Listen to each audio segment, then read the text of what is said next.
incompatible hardware. Adam Curry, John C. Dvorak. It's Sunday, May 21st, 2023. This is your award-winning Cable Nation Media Assassination episode 1557. This is No Agenda. Chasing a charm offensive and broadcasting live from the heart of the Texas Hill Country here in Fever Region number 6. In the morning, everybody. I'm Adam Curry. And from northern Silicon Valley, where we're all cheering Taro Nafuji, who's won 8 in a row in the May tournament. I'm John C. Dvorak.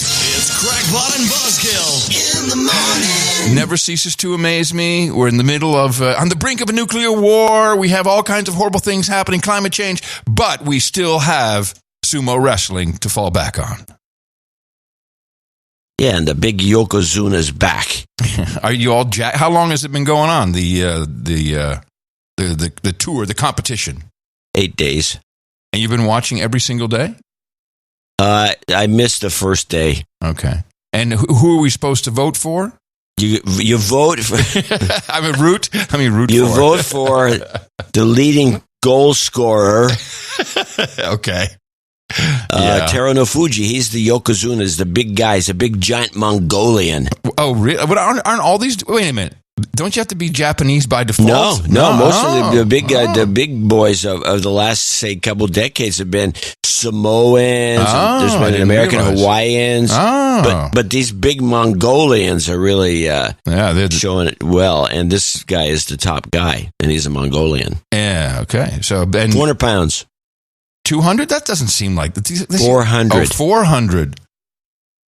We know now in New York they're passing a bill where you can't discriminate against fat people, which I thought was already. Can't you already not discriminate? There was already a rule. Yeah, I think it's just virtue signaling. New York, what do you expect? Oh, they're just virtues. Yes. We got a. Let me kick it off with a supercut, little mini supercut from clip collector Steve Jones. I missed it. I didn't even realize this was going on. But we know that a lot is happening. G7, Zelensky touring around. Not just a tour, though. Tonight, charm offensive. Charm offensive! Ukraine's president makes a show-stopping visit to the G7 summit in Japan. Volodymyr Zelensky pushing for more war aid and rallying allies to stay the course against Russia's invasion. Volodymyr Zelensky knows there's a growing debate across Europe about how long Ukraine's war effort can be supported. For now, he's hoping the charm offensives can keep up the pressure on his Western allies to turn solidarity into action. As for President Zelensky, he's been on another charm offensive around Europe over the last couple of days, whether it's been Germany, the Vatican, France, and now the UK. What he needs, what he wants, unsurprisingly, is more weapons, and it seems like Britain's going to give him some. But is it also a much-needed charm offensive? So there is a lot of backroom bargaining and charm offensive that needs to be done. And he'll be hoping to go home with a lot in his back pocket, F-16 fighter jets from America, from the Netherlands, £18 million a piece, wants the full arsenal, the full money. So, look, he's on a charm offensive, and I think, Eddie, you'll probably get a result. Volodymyr Zelensky's trip to Japan, brooded about, reported online, but now he's actually there, I gather. He is. He arrived today, and this comes right in the middle of an extended charm offensive. I'm telling you, man, this is a worldwide phenomenon, the charm offensive. It's every station, all around the world. This smells of collusion. I guess they got their talking points from someone. It smells like collusion to me. Well, if we're going to talk G7, I have the G7 report from, I believe this is NPR. All right. Well, there's nothing like a little NPR in the morning. NPR White House correspondent Scott Detrow joins us from Hiroshima. Scott, thanks for being with us. Was it really? I stopped it there. Do we need to clip that? I did, because I wanted to mention this thing. Now, why Hiroshima? Instead of Hiroshima. Yeah. Well, I don't care about the pronunciation.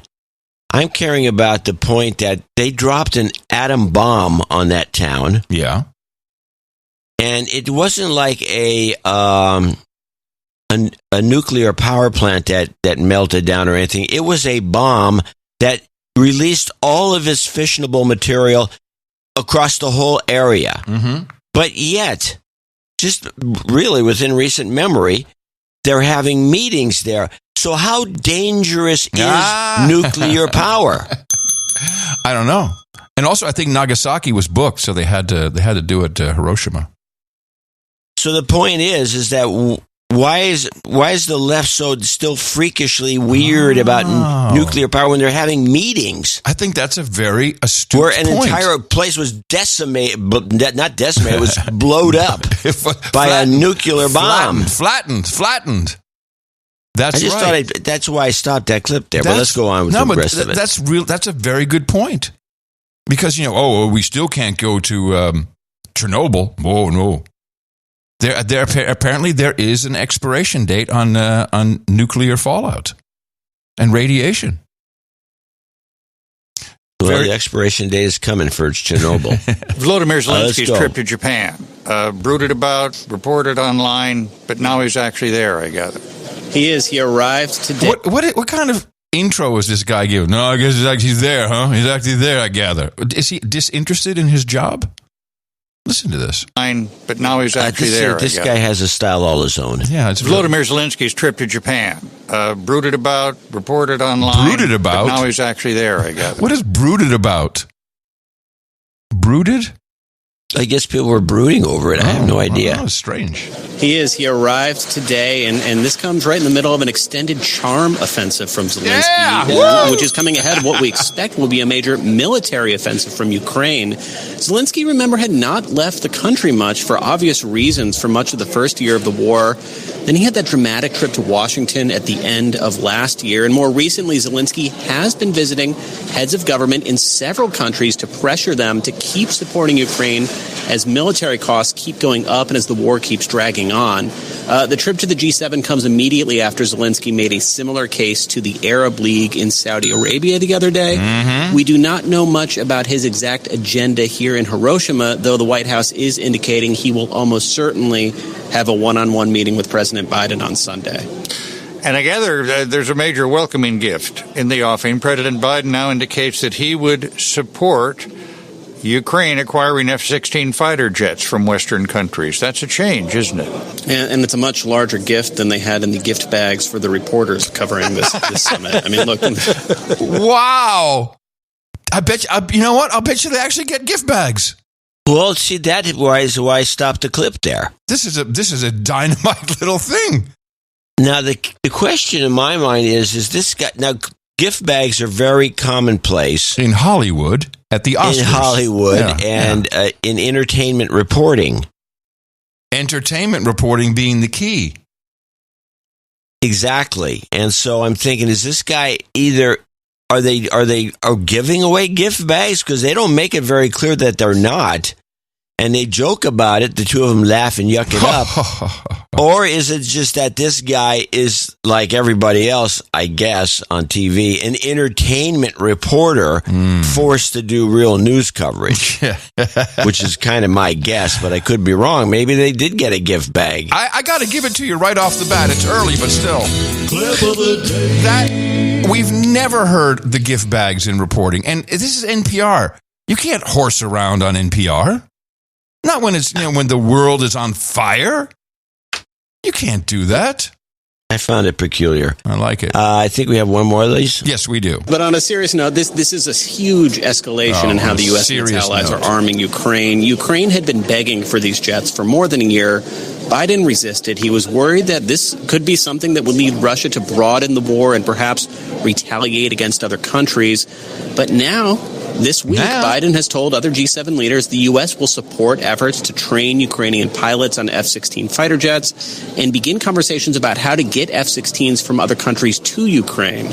And at a briefing today, National Security Advisor Jake Sullivan said the U.S. has adjusted its position based on how Russia has waged its war and how Ukraine has responded. He also told us that as the U.S. has increased the magnitude of the weapons it's providing, one key thing has been getting promises from Ukraine that it will not use them to attack inside Russia.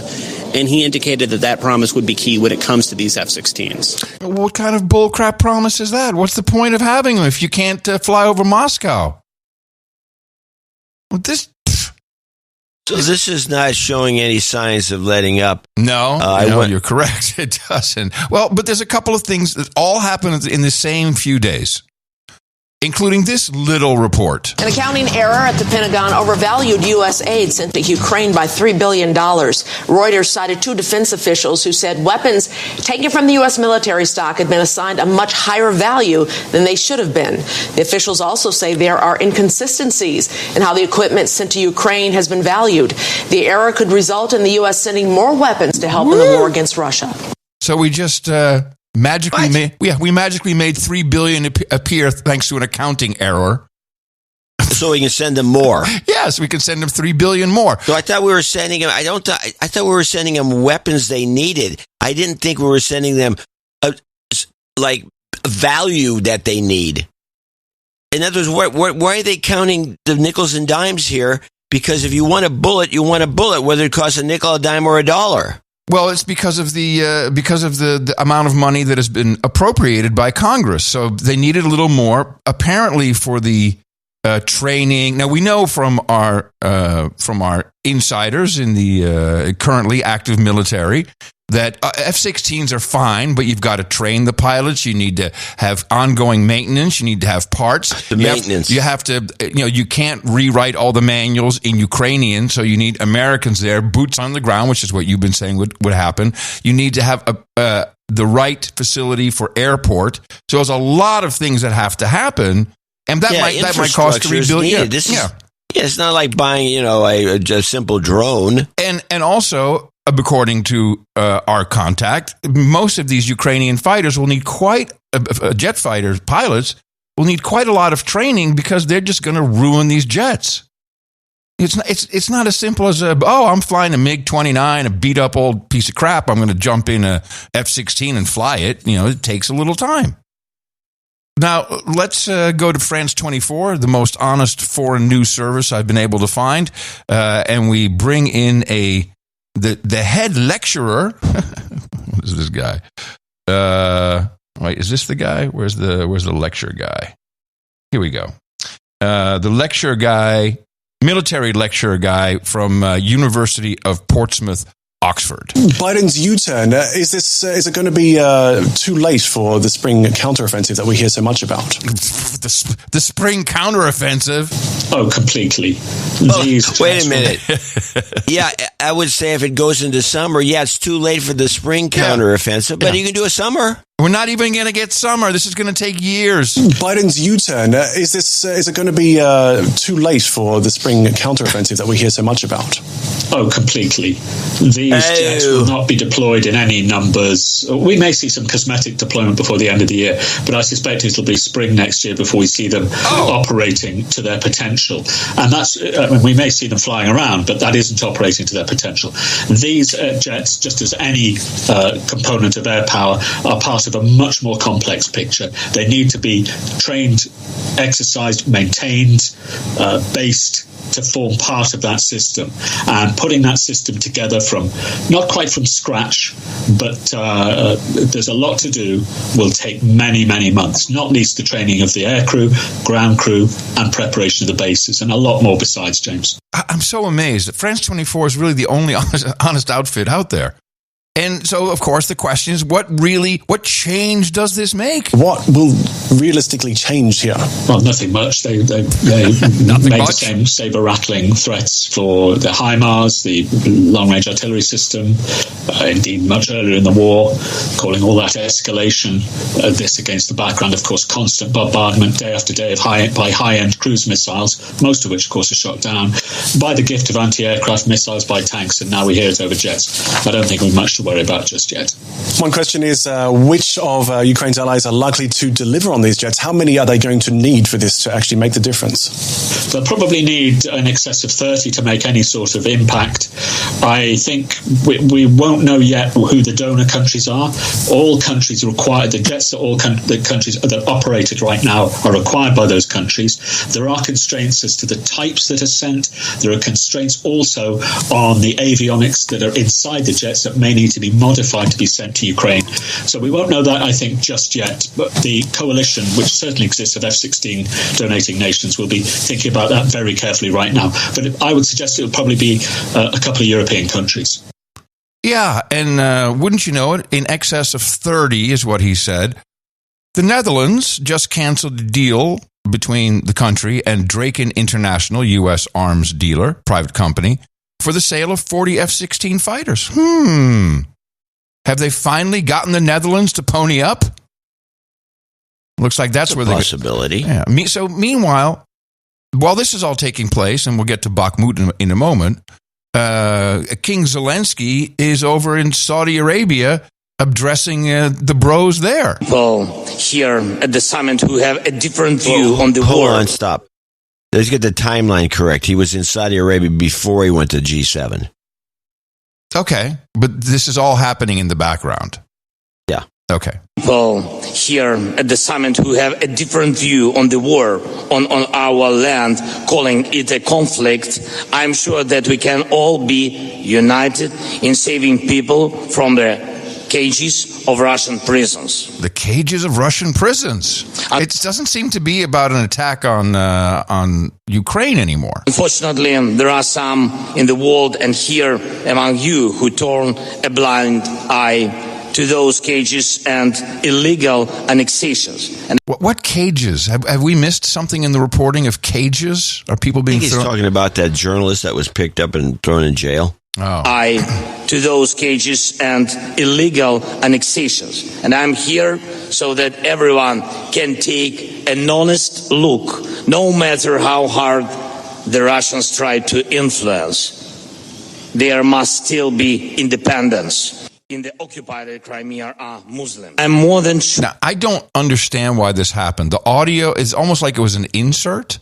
The audio goes way down, and then we get something about the occupiers are Muslim. Listen again. There must still be independence. In the occupied Crimea are Muslims. And the occupied in Crimea are Muslim. So that's his appeal, I guess. And I'm not. Yeah, see, there was noted on either NewsHour or NPR that he was appealing to the Muslims, claiming that Ukraine is like a Muslim. You never said it, and I think they had to. I think they did that on purpose. I think this sounds inserted after the fact. Because Ukraine is not a Muslim country, but there's a pocket or two of Muslims in Ukraine, and he's trying to make it sound as though they're going to help their fellow members of the Ummah. This is a ChatGPT glitch. Something went wrong. There must still be independence. In the occupied Crimea are Muslims. I'm more than sure that none of you will agree to surrender a third of your country to the invaders. And I'm more than sure none of you would watch without a fight how foreigners steal the children of your people. Oh, we're back to stealing the children. Okay. That's what we need to do. That's the children. Got it. Okay, so now we have the news that Bakhmut has been taken by, of course, our favorite, the Wagner Group. And if you want, which clip do you have? Because I have one from NPR that is. Oh well, I have Deutsche Welle. That is pure BS. Well, let's do yours first, because Deutsche Welle is the CIA. So let's listen to yours first. Hold on. What's it called? Oh, a bullcrap? No. It's called Ukraine. Oh, got it. Okay, here we go. The head of a Russian mercenary force say they have completely captured the eastern Ukrainian city of Bakhmut. NPR's Charles Maines has more. In a video posted to social media, the head of the Wagner mercenary group, Yevgeny Prigozhin, said after more than 7 months of fighting in what he called the meat grinder of Bakhmut, his forces had seized the city in its entirety. Yet even as Prigozhin spoke into the camera, explosions could be heard in the distance. Prigozhin also re-upped complaints the Russian Defense Ministry's top brass had intentionally starved Wagner of arms during the siege, costing thousands of additional lives, even as he said responsibility for holding the city would now pass to the Russian army while his forces took rest. Meanwhile, Ukraine denied Prigozhin's claims, with officials in Kyiv saying heavy fighting in Bakhmut continued. Okay. Now, a couple of things. Didn't we hear that this guy, whose name I can't pronounce, Prigozhin, Brand Wagner, Mr. Wagner, he just recently said, "Well, we're going to leave. We're quitting. We're going to leave this and leave it to the Russians. Screw them." Yeah, as though they were going to just bail. Yeah. Well, now he says, "Well, we took over the place and we're going to leave it to the Russians." I mean, these stories are just annoying.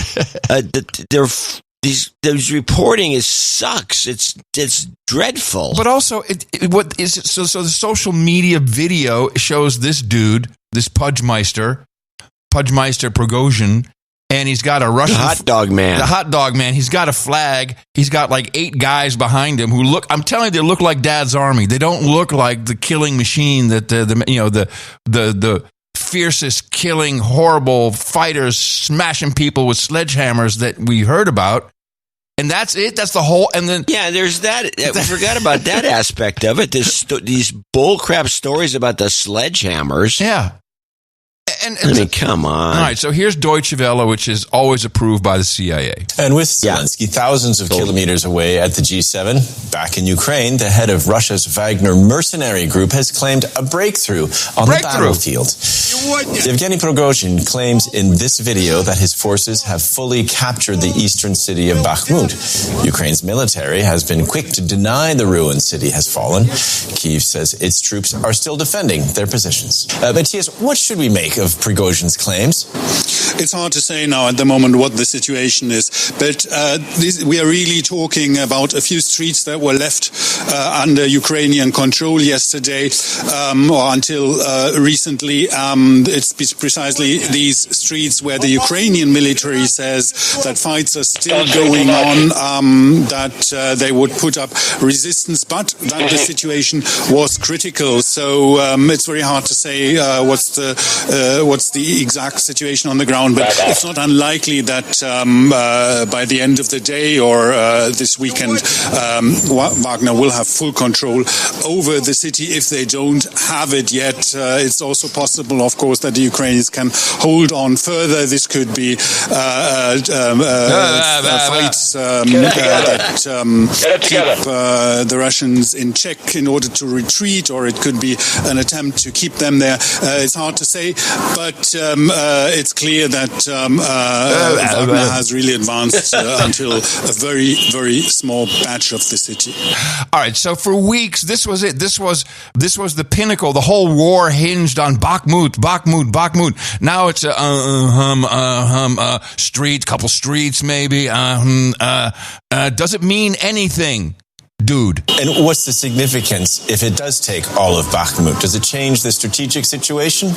It changes maybe the situation on the ground for the Russian troops, because it would be their first success in many months, and that's of course something that's also significant in a war. But Bakhmut is not the strategic place that it has been sometimes made of in the discussion. It is a place that sits at a crossroads. Russia would need to take it if it wants to advance further, but it's also not that the roads are open for them to advance as they please if they just control this town. It's more of a symbolic victory, because remember, this fight around the city has been going on for many, many months, and it's been the most heavy, the hotspot of the war for many, many months, so it would certainly be a symbolic victory. Jeez. Was this guy trained by CNN? Remember the Scud Stud? And yes, yeah. Wow. Looking left. Oh my God! Is a looking left, looking right. Was he wearing a helmet? No, he wasn't. No, he was just in his office. He was in his office in Kyiv. This is my point. This is Wag the dog. It's just a bunch of. This was the most important fight. But screw that. We got F-16s coming. Yeah, it'll be in a couple of years. But and then Reuters reports. A couple of years. Yeah. Reuters reports that in the forthcoming July NATO summit in Vilnius, leaders are set to approve thousands of pages of secret military plans that will detail, for the first time since the Cold War, how the alliance will respond to a Russian attack. These people are insane. They love war. They just love it. It brings in money. Well, yeah, of course. But, it's like, it's stupid. Now, I have a couple of clips of also from NPR, of this of the Arab Summit, the Arab League Summit, because who shows up all of a sudden?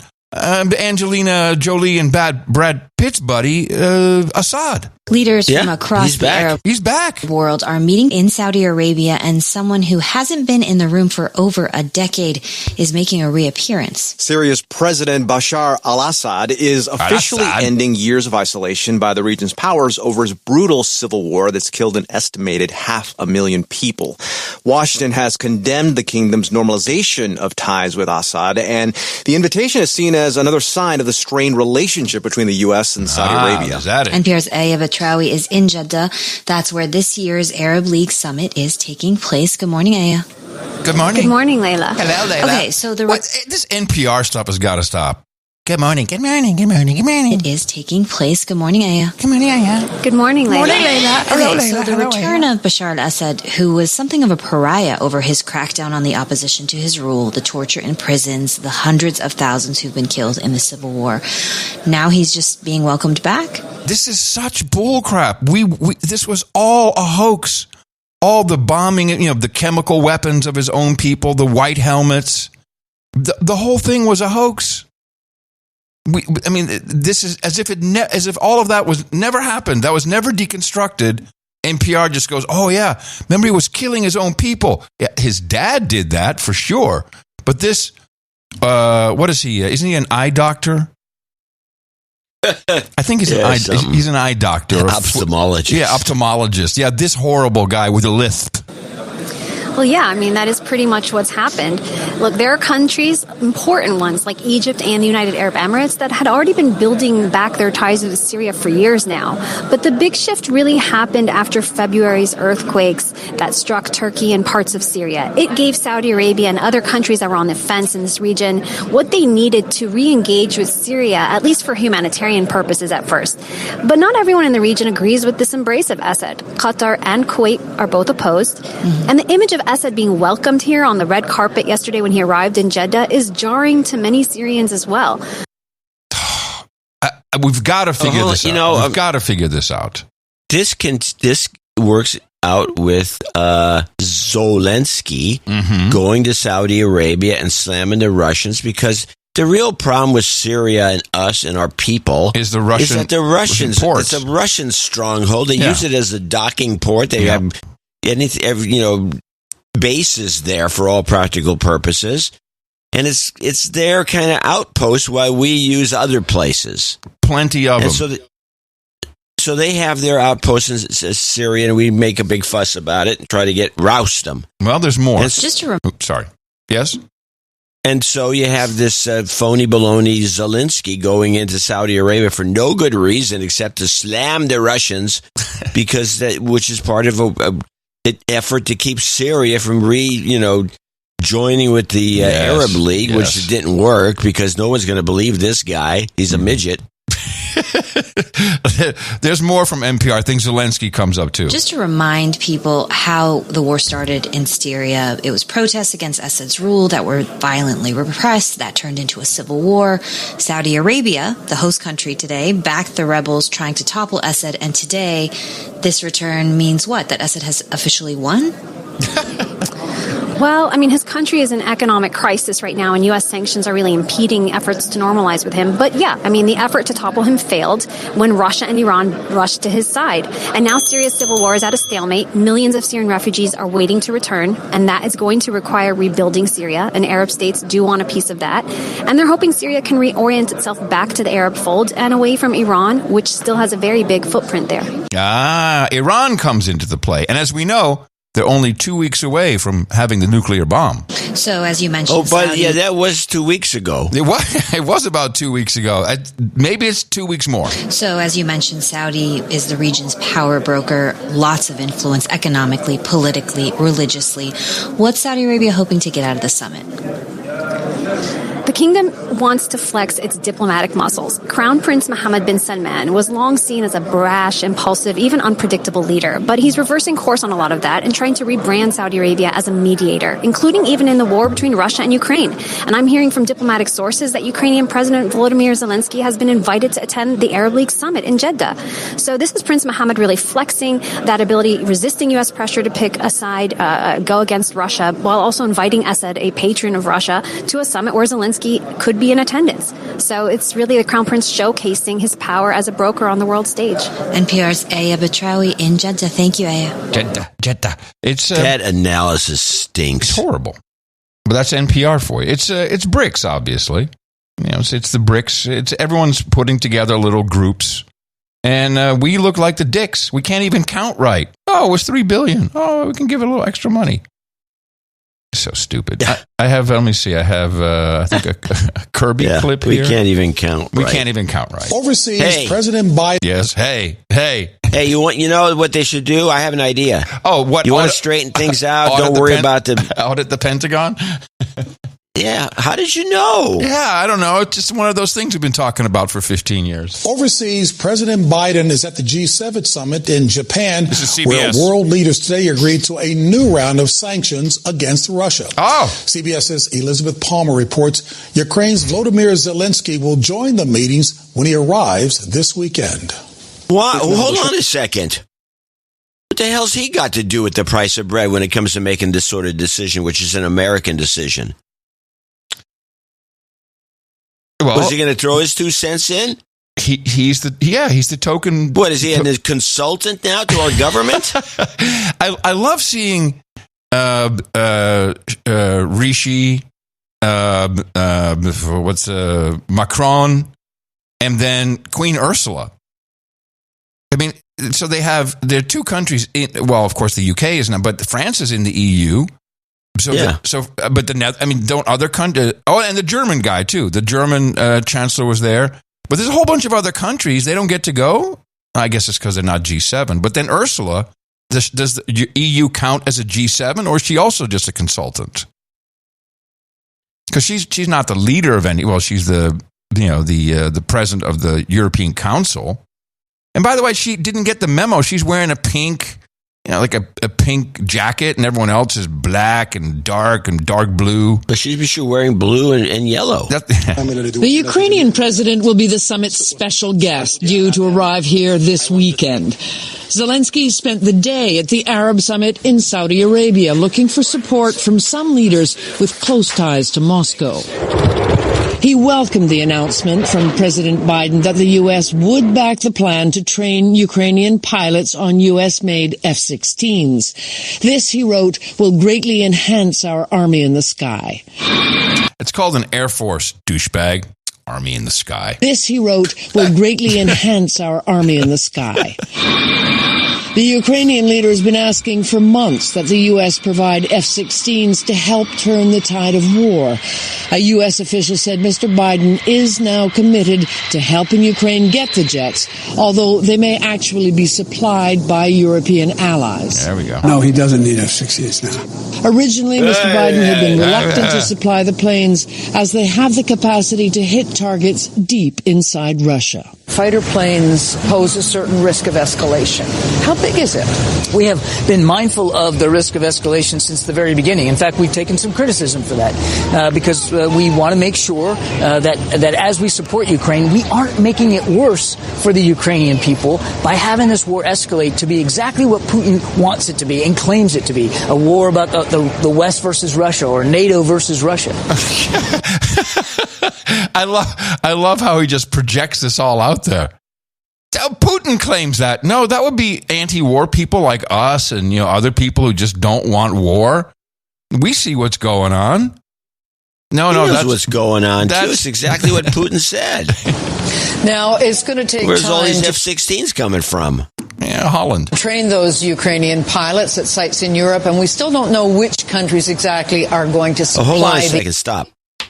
So now this report is discrepant because I was under the impression from the reports I've been listening to that they're going to train the Ukrainian pilots in the United States. She just said they're going to train them in Europe. Oh, well, that's not that. Poland, maybe? Poland? Germany? Rammstein? I have no idea where.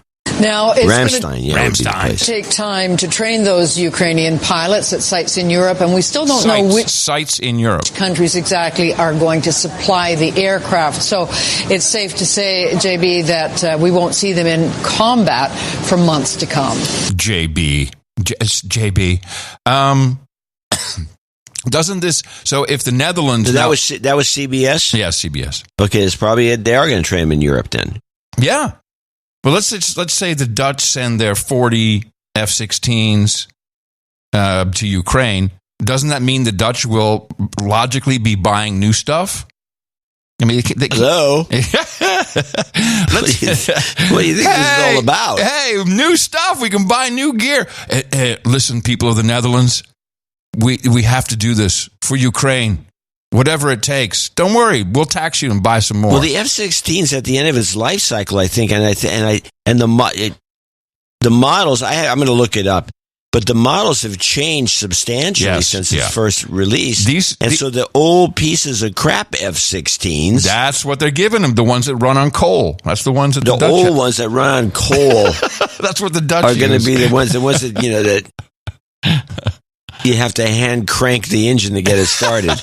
Okay. Let's see what NBC had to say. Tonight, NBC News learning Zelensky is poised to get a major victory. The U.S. and allies now planning to provide F-16 fighter jets. Now, this is an interesting word usage. Zelensky is about to get a major victory on the battlefield, Bakhmut, anything? No, he's going to get some F-16s. That's the victory. Here's a pop quiz. Pop quiz. When was the first flight of the first F-16? I'm going to guess 1984. 1974. Oh, whoa. The plane is 50 years old. Well, that's just the model. I mean, it doesn't mean that the actual planes are that old. They still crank them out, don't they? Don't they still make them? They don't make them anymore? Well, says the number built, there's been 4,604 built as of June 2018. I'll look into it, but I don't think so. Let's continue our NBC report. Tonight, NBC News learning Zelensky is poised to get a major victory.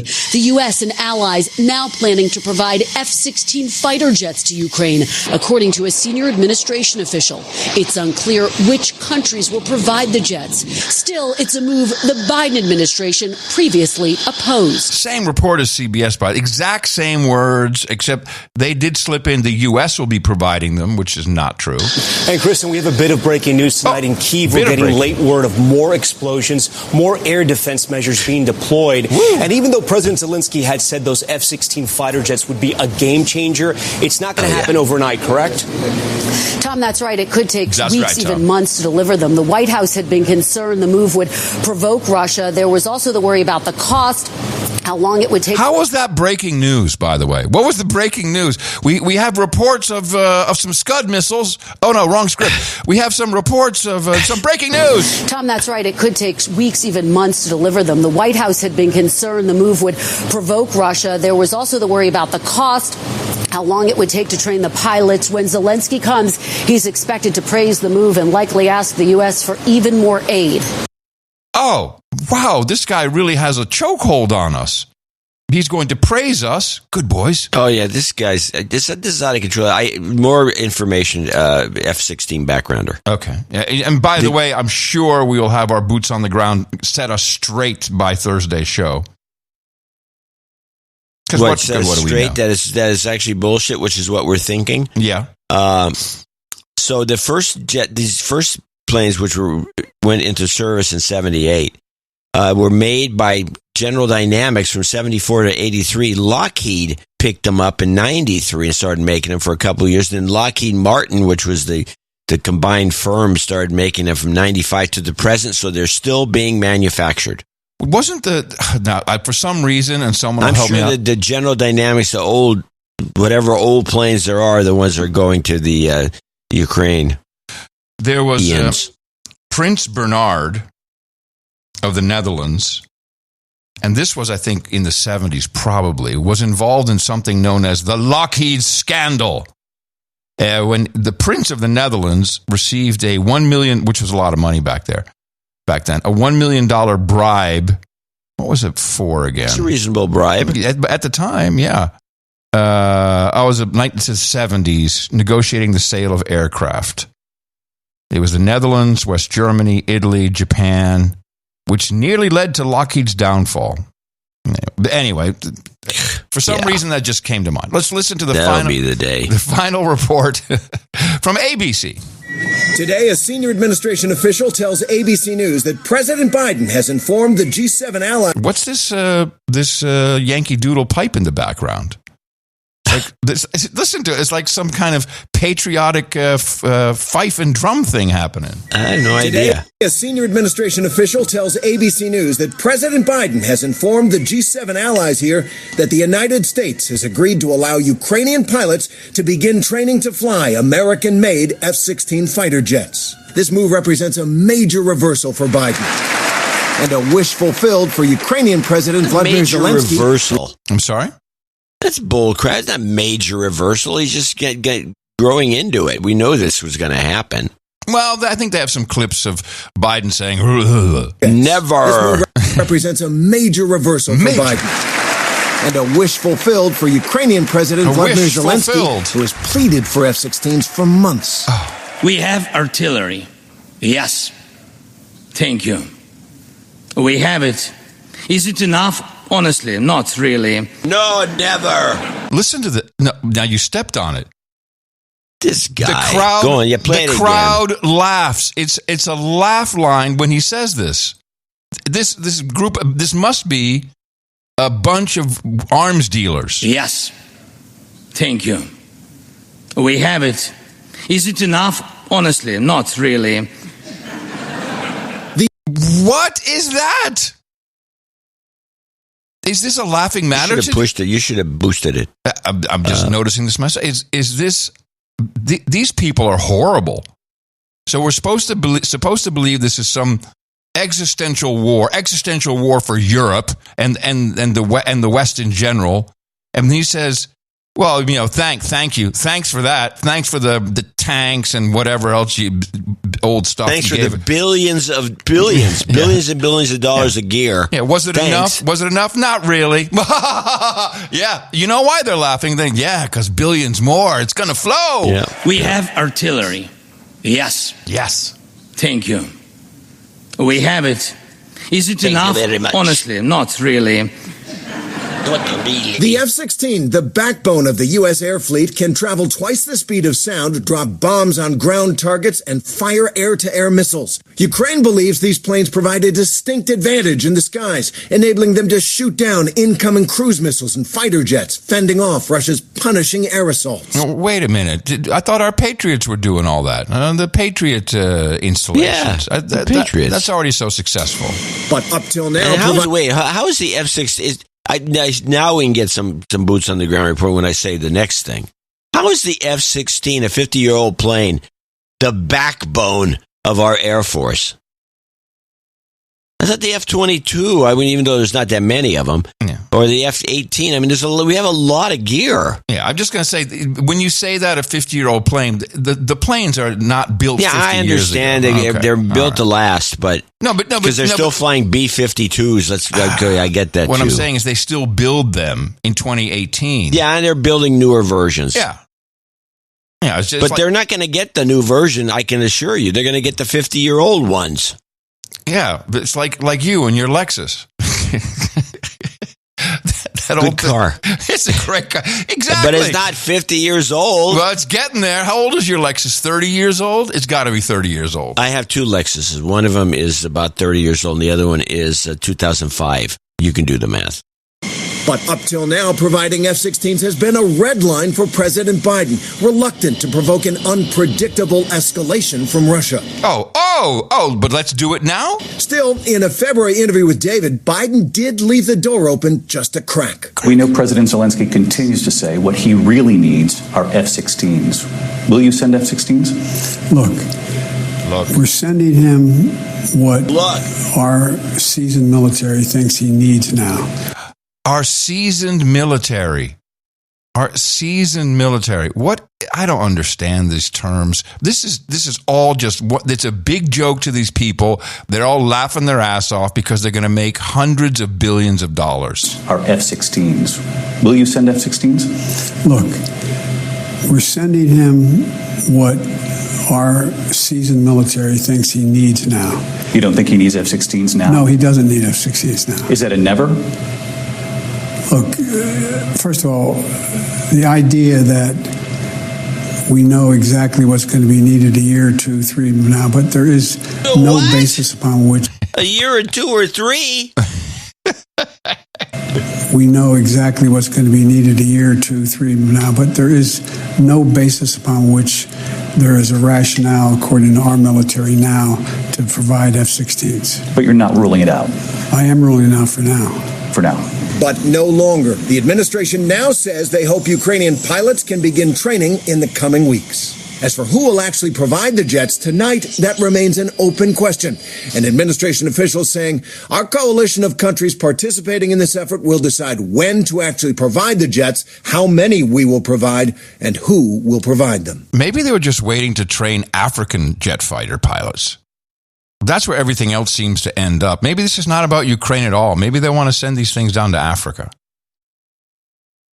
Well, when he says a year or 2 or 3, that's we missed that. I'm thinking, well, they're going to rebelize this place like nothing we've seen in Europe. This is a rebelization program. That's what it sounds like. I don't think we're being told the full story. You don't think? Meanwhile, so here's another pop quiz. Okay, pop quiz. What's the nickname for the F-16? The jalopy. No? Did I get it wrong? The Fighting Falcon. Oh, yeah, I guess I did know that. The Fighting Falcon. Well, anyway, we got the F-35. And maybe we're just waiting for production. Yeah, what happened to the F-35? Why didn't they give them the F-35? Isn't that supposed to be the plane that we're supposed to sell overseas to all these suckers? Yeah, but no one's going to pay for it. This is the whole point. The Dutch are they were going to get rid of them anyway. They were clearly going to sell them. So now the Dutch give them or sell them. I don't know. They won't be selling. It's going to go to Ukraine, and the Dutch have to buy some new stuff, and those will be 35s, I would presume, or 22s maybe. I don't know. No, we don't sell a 22. We don't sell that one? I don't think so. Well, it's for sale somewhere. Yeah, to us. All right. And meanwhile, according to Politico, and they're on the inside of the Beltway. Joe Biden is reportedly considering freezing the conflict in Ukraine for the foreseeable future instead of pushing for the country's victory. This really falls right squarely into your theory that the Biden administration wants to have a way to be, never change a winning team in a war and get boots on the ground and keep everything going so that he doesn't get voted out for Big Mike. Yeah, he knows the playbook, the political election playbook. To me, it feels like this is all to keep Biden kind of in play for the next year, because we still have a year to go before we even really get into any kind of election noise. Action. Yeah, the noise is now, but any election action. So this could be the only reason why he's not being run out of town. Yeah. This whole thing is, I'm telling you, and we never hear about Russian troop movements, only about Wagner Group, the magical Wagner Group. Wagner Group, yeah, yes. We never hear about Russian troop movements. No, you don't hear about that. No, only Wagner. Are they even in the war, or is it just some remote control thing? It's brand Wagner. A cruise missile over every so often. Yeah, it's a brand. It's not like Wagner. A massive attack going on here. I love how people push back, like, Wagner Group is real. No, something happened. Some things happened around the world in Africa. That was real. But they just put a sticker on it. Wagner was here. It should have a little drawing like Kilroy was here in World War II. Yes. They should have an assigned tagger. Let's be modern. Yes. Get a guy with a spray can and tag everything. Wagner was here, a new one. Because for all we know, it's us. It's the CIA or whatever we use. Actually, it could be. I never thought of that one. Related to this is the strengthening ties between Russia and... By the way, I think what we're saying is this is all theater. And all of this is meant to spin people up and get you all jacked and excited. Voting for Democrats. Yes. And, and even the G7 being held in Hiroshima is all just, nuclear war. We're on the brink of nuclear war. They said it over and over and over again. In the back of your mind. Yeah. It's all a setup to spin you up and to get you to want to keep Joe in. And, oh, goodness, let's not anyone. Oh, certainly not Trump. Oh, no, it would be horrible. He's lying. He's horrible. Don't change horses in midstream. Tonight, squeezed by Western sanctions, Russia is relying on its neighbor literally next door. We're on the Chinese border, and that's Russia. Its flag just across the half-frozen river. Here, the two countries are so close, Russia is just a few hundred yards away. Along a 2,600... Gee, thanks. It's right there. Oh, my God. Where's Sarah Palin when we need her? I love it like, oh, my God, it's just right over there. Here, the two countries are so close, Russia is just a few hundred yards away. Along a 2,600-mile border, signs of deep China-Russia ties are everywhere. On streets and buildings, it's stores stocked with Russian goods, where vendors greet foreigners in Russian. There's even a Russian-style bar. Has anyone who watches the report ever been on a trip anywhere? Do they know anything about the world? I guess not, right? Wow, you're right. This is the stupidest report. I can go to a grocery store in San Francisco and get greeted in Russian. Or Chinese, for that matter. Chinese for sure. Where vendors greet foreigners in Russian. There's even a Russian-style bar. A Russian-style bar. What is a Russian-style bar? Is that like an AR-15 style weapon? What is a Russian-style bar? That's a good question. It has to be like that, like the Lenin bar in at the Mandalay Bay in Vegas. with hot chicks with furry hats and lots of vodka. And they say comrade a lot. Where owner Tong Lu says Chinese people can mingle with Russians. Ooh, mingle! It's almost like that bar. You can mingle. Yeah, on is it Star Trek? The bar, we can mingle with Star Wars. Star Wars, the three-eyed people. China's President Xi Jinping declared a no-limits partnership with Russia. From that diplomatic boost for President Putin with a recent state visit to a critical economic lifeline here. Trade between China and Russia surging by 30% in the last year. I love the breathlessness where did of you this get report. This report? This is NBC, and there's a part two. It's Janice. Oh my God, have they been out of town? It's Janice Mackey Freyer who is reporting for us. Brother. Let's take a look at Janice Mackey Freyer for a second. Let's see. Janice, what is her deal? Mackey Freyer. She got the gig though. She got to go, so that's kind of cool. That's a good traveling gig. It's a great traveling gig. Let's see. To hang out in Russian bars. She is better. She's Scandinavian. Check it out. Correspondent for NBC News based in Beijing. Give me her name again. I have to look it up. Janice Mackey Freyer previously worked at CTV as Asia Bureau Chief.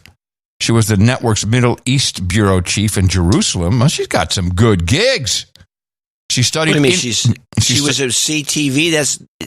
Oh, CTV Canada. Okay. Yeah, Canada.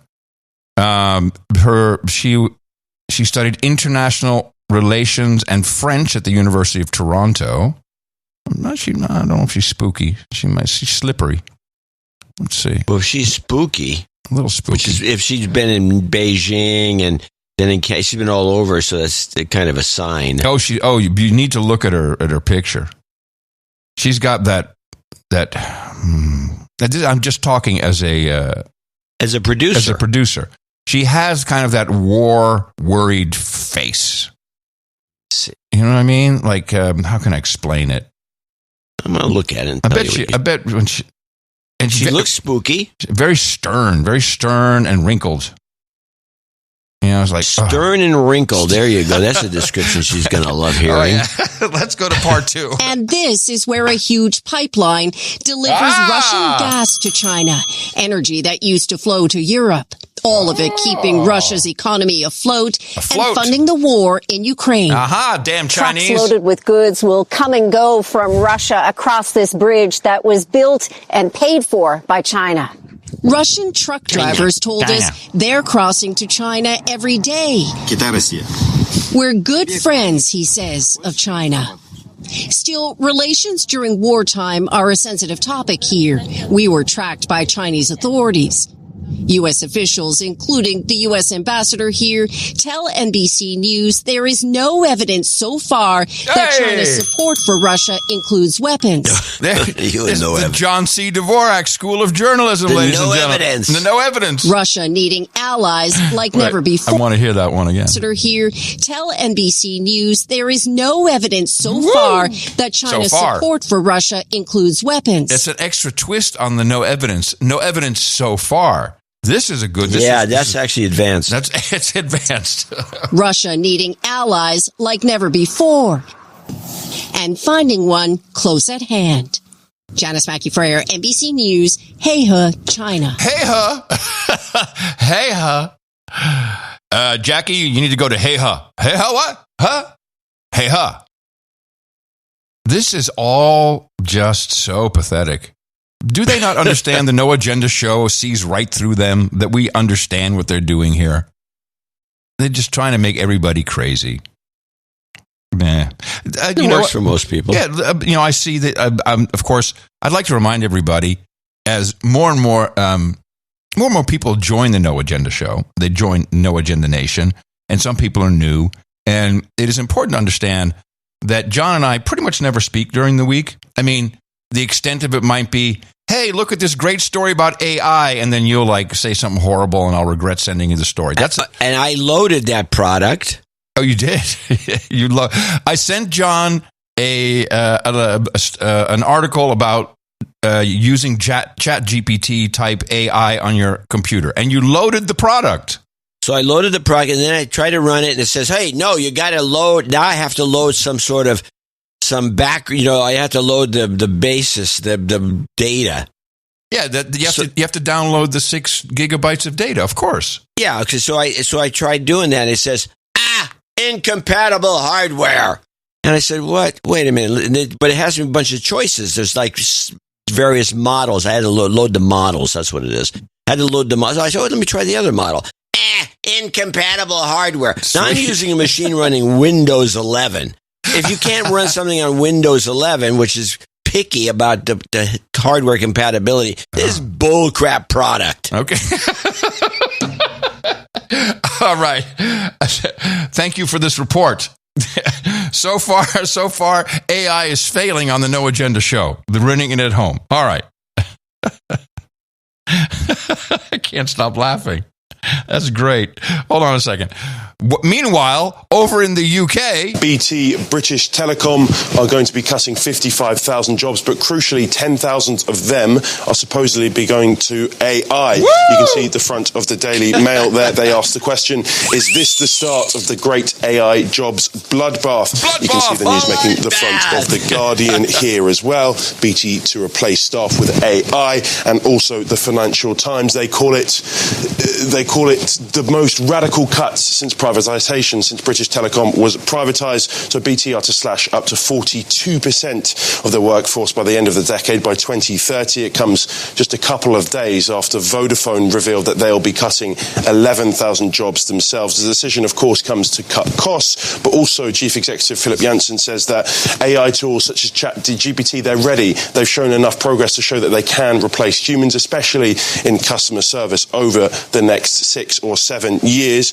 It comes on the same day, if we look at the Times, the same day that Rishi Sunak spoke and said that rules need to be in place to curb AI, and that, AI might be a great thing, but we need to be wary of its progress despite it being transformative technology.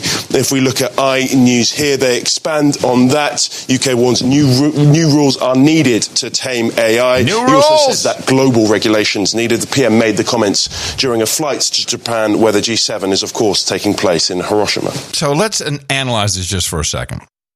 And by the way, it's too bad I knew the former British Telecom CEO, Gavin Patterson, Because when we had Pod Show London, and he was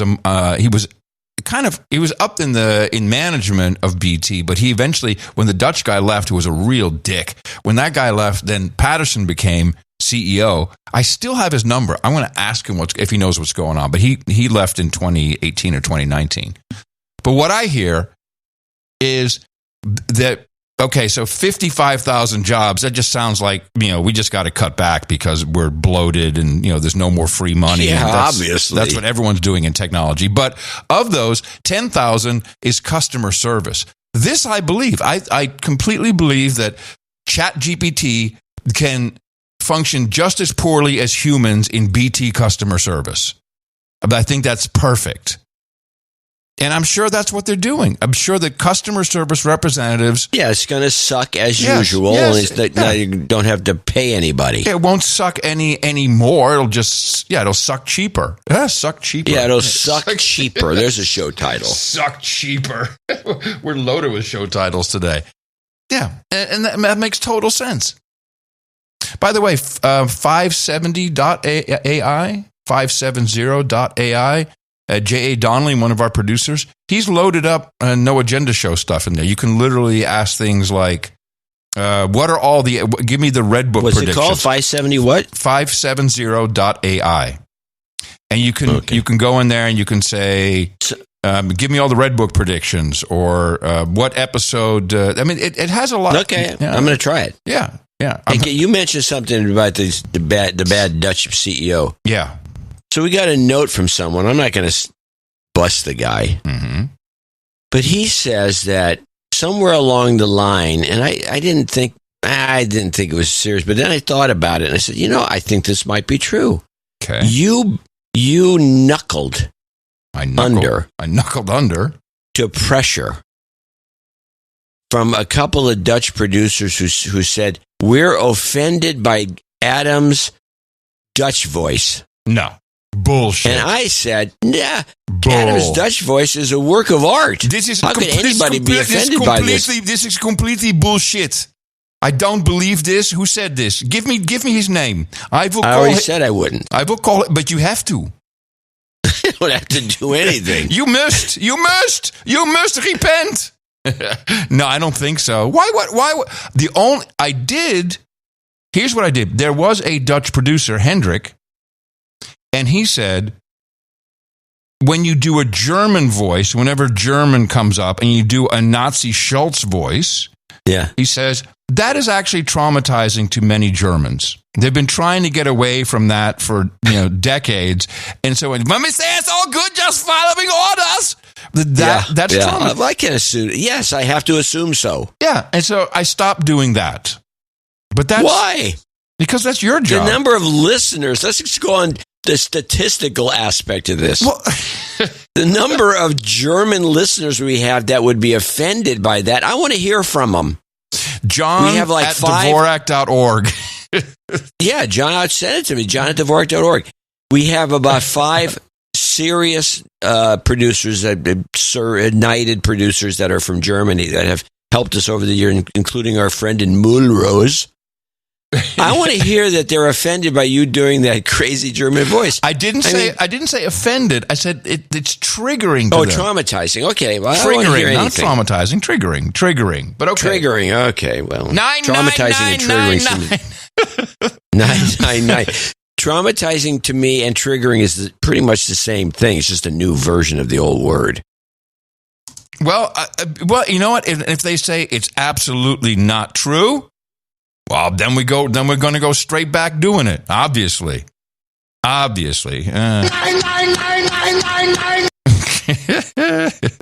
Wait, here's my favorite one.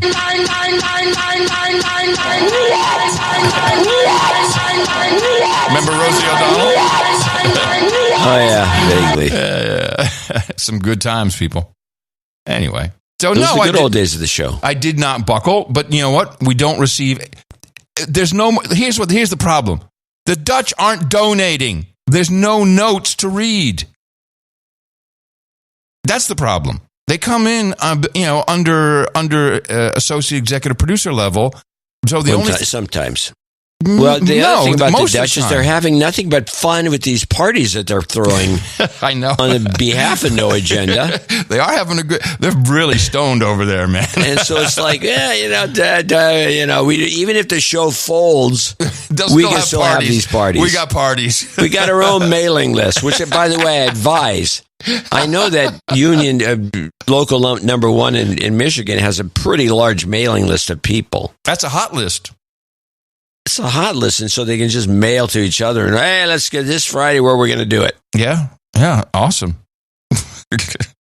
Let's do some climate change, please. I need some climate change in my life because the stories are off. The stories are. Let me just read some headlines. Netherlands. Well, in the Netherlands, it is leaked out that the Netherlands is going to have new requirements: only 2 cows per field. So you have a whole field, which, let me see the size of this. How big's the field? 0.35 hectares. What is that in acres? So but you double it up. It's about about 3/4 of an acre. It's not very big. But only 2 cows? I think 2 cows could clear that area. By the way, it's not. It's 0.8. acres. So it's an acre. 0.8, okay. But you should be able to have more than 2 cows on the acre. I don't know. How many cows could let's look? Oh, here we book go. Of knowledge. No. How many acres does it need to sustain 1 cow? Consult the book of knowledge. Or how many cows? Let's go. How many cows can be sustained? This is great. They don't do this on network TV at all. How many cows? How many cows per acre is acceptable? How about that? Try that. Okay. Well, this is interesting. According to ChatGPT, 1 to 2 cows per acre is acceptable. I got right here. The general rule of thumb is 1 to 1, 1 cow per acre. So this is another spin-up bull crap thing they're doing to us. We're thinking, because we're not farmers, we're thinking this is an outrage. But it's really not. They're cramping him. This cramped. It's too many cows. The official no agenda position now is that there's too many cows per field. A cow-calf pair will typically require closer to 2 acres. Well, that's there you go. That's just a cow and a calf. I'm telling you, we're being spun up. I should probably mention the story about the homeless veterans being displaced by migrants in New York was an elaborate hoax. I'll bet it was. But we believed it. We bought it. Sure, it was because it's believable. That's the problem with a good hoax. Yeah. It was now, who did this? It's unclear who did this hoax. But the one about the cows or the ones about the homeless? No, the cows is not hoax. The cows is a reverse hoax. It's like they're jamming too many cows. No, it's still a hoax. It's bullcrap. We're outraged by the wrong thing. That's what's so funny. Is that we should just fold, man. I mean, we should fold.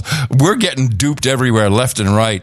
Well, that's because the duping is getting better. It is getting better. Thank you, Internet.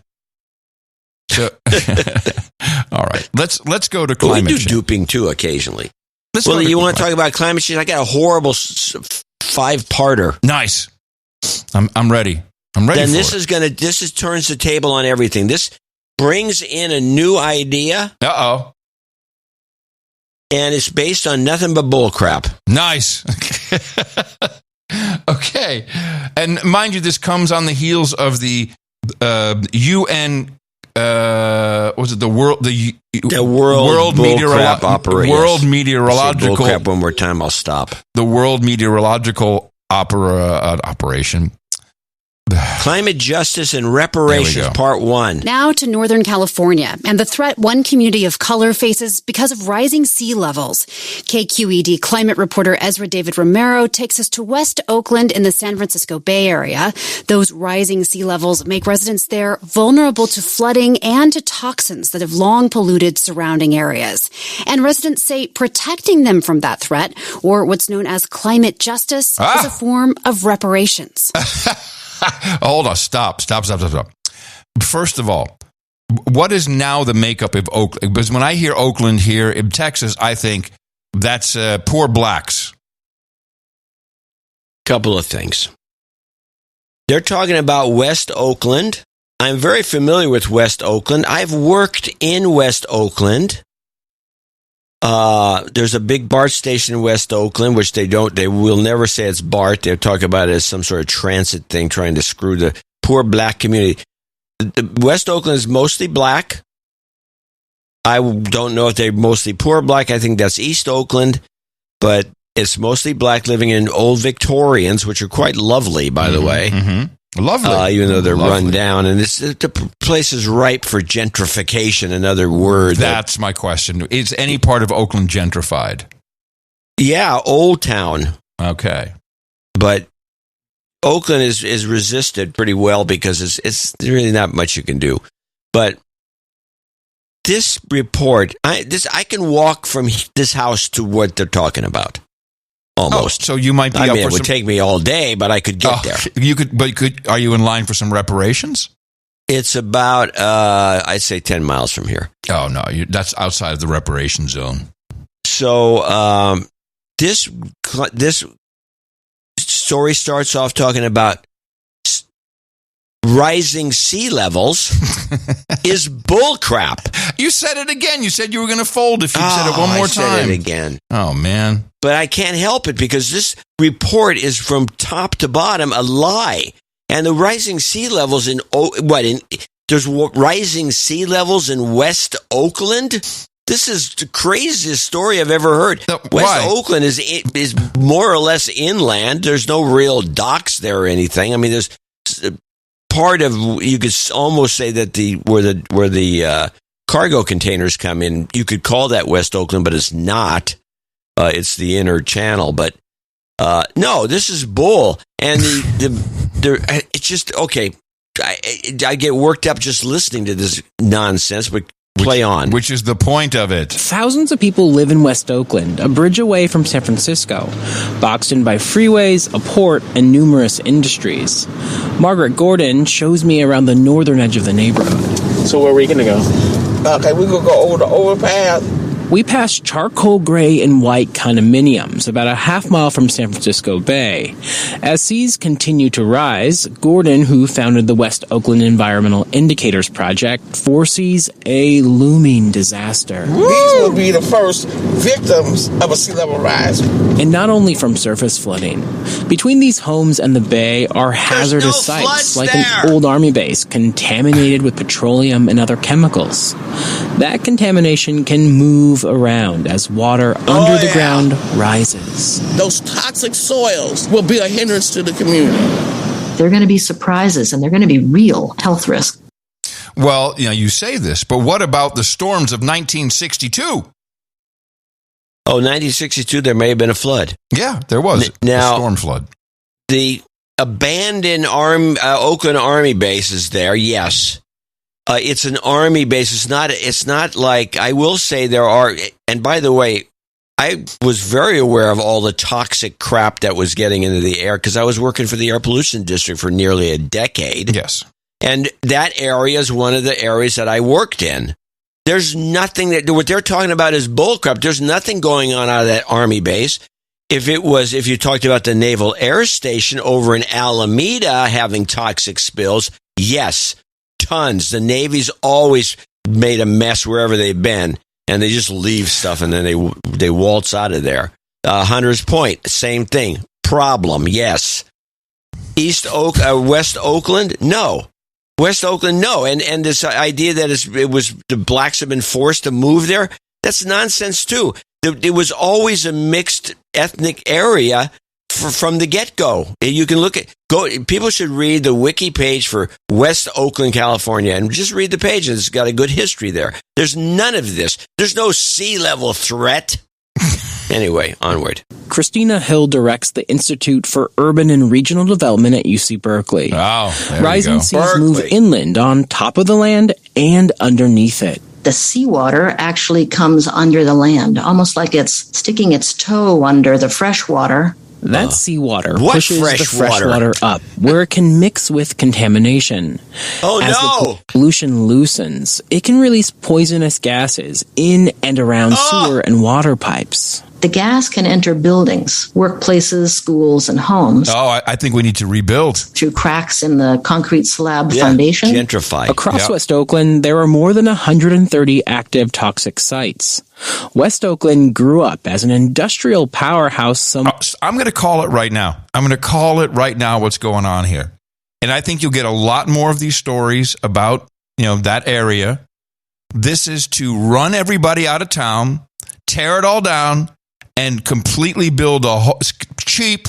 Take the land. This is the Jay-Z approach to life. This is the Jay-Z actually, Sir Onimus of Dogpatch, he sent me a great documentary about Chicago and South Side. It's called The Area. And this is exactly what it is, except it's different. Mo faxes onto this. Yeah, in some cases they say, it's migrants are coming in. In other cases, they just let all the drugs go rampant, and then when the area is completely burned out, buy it out. Exactly.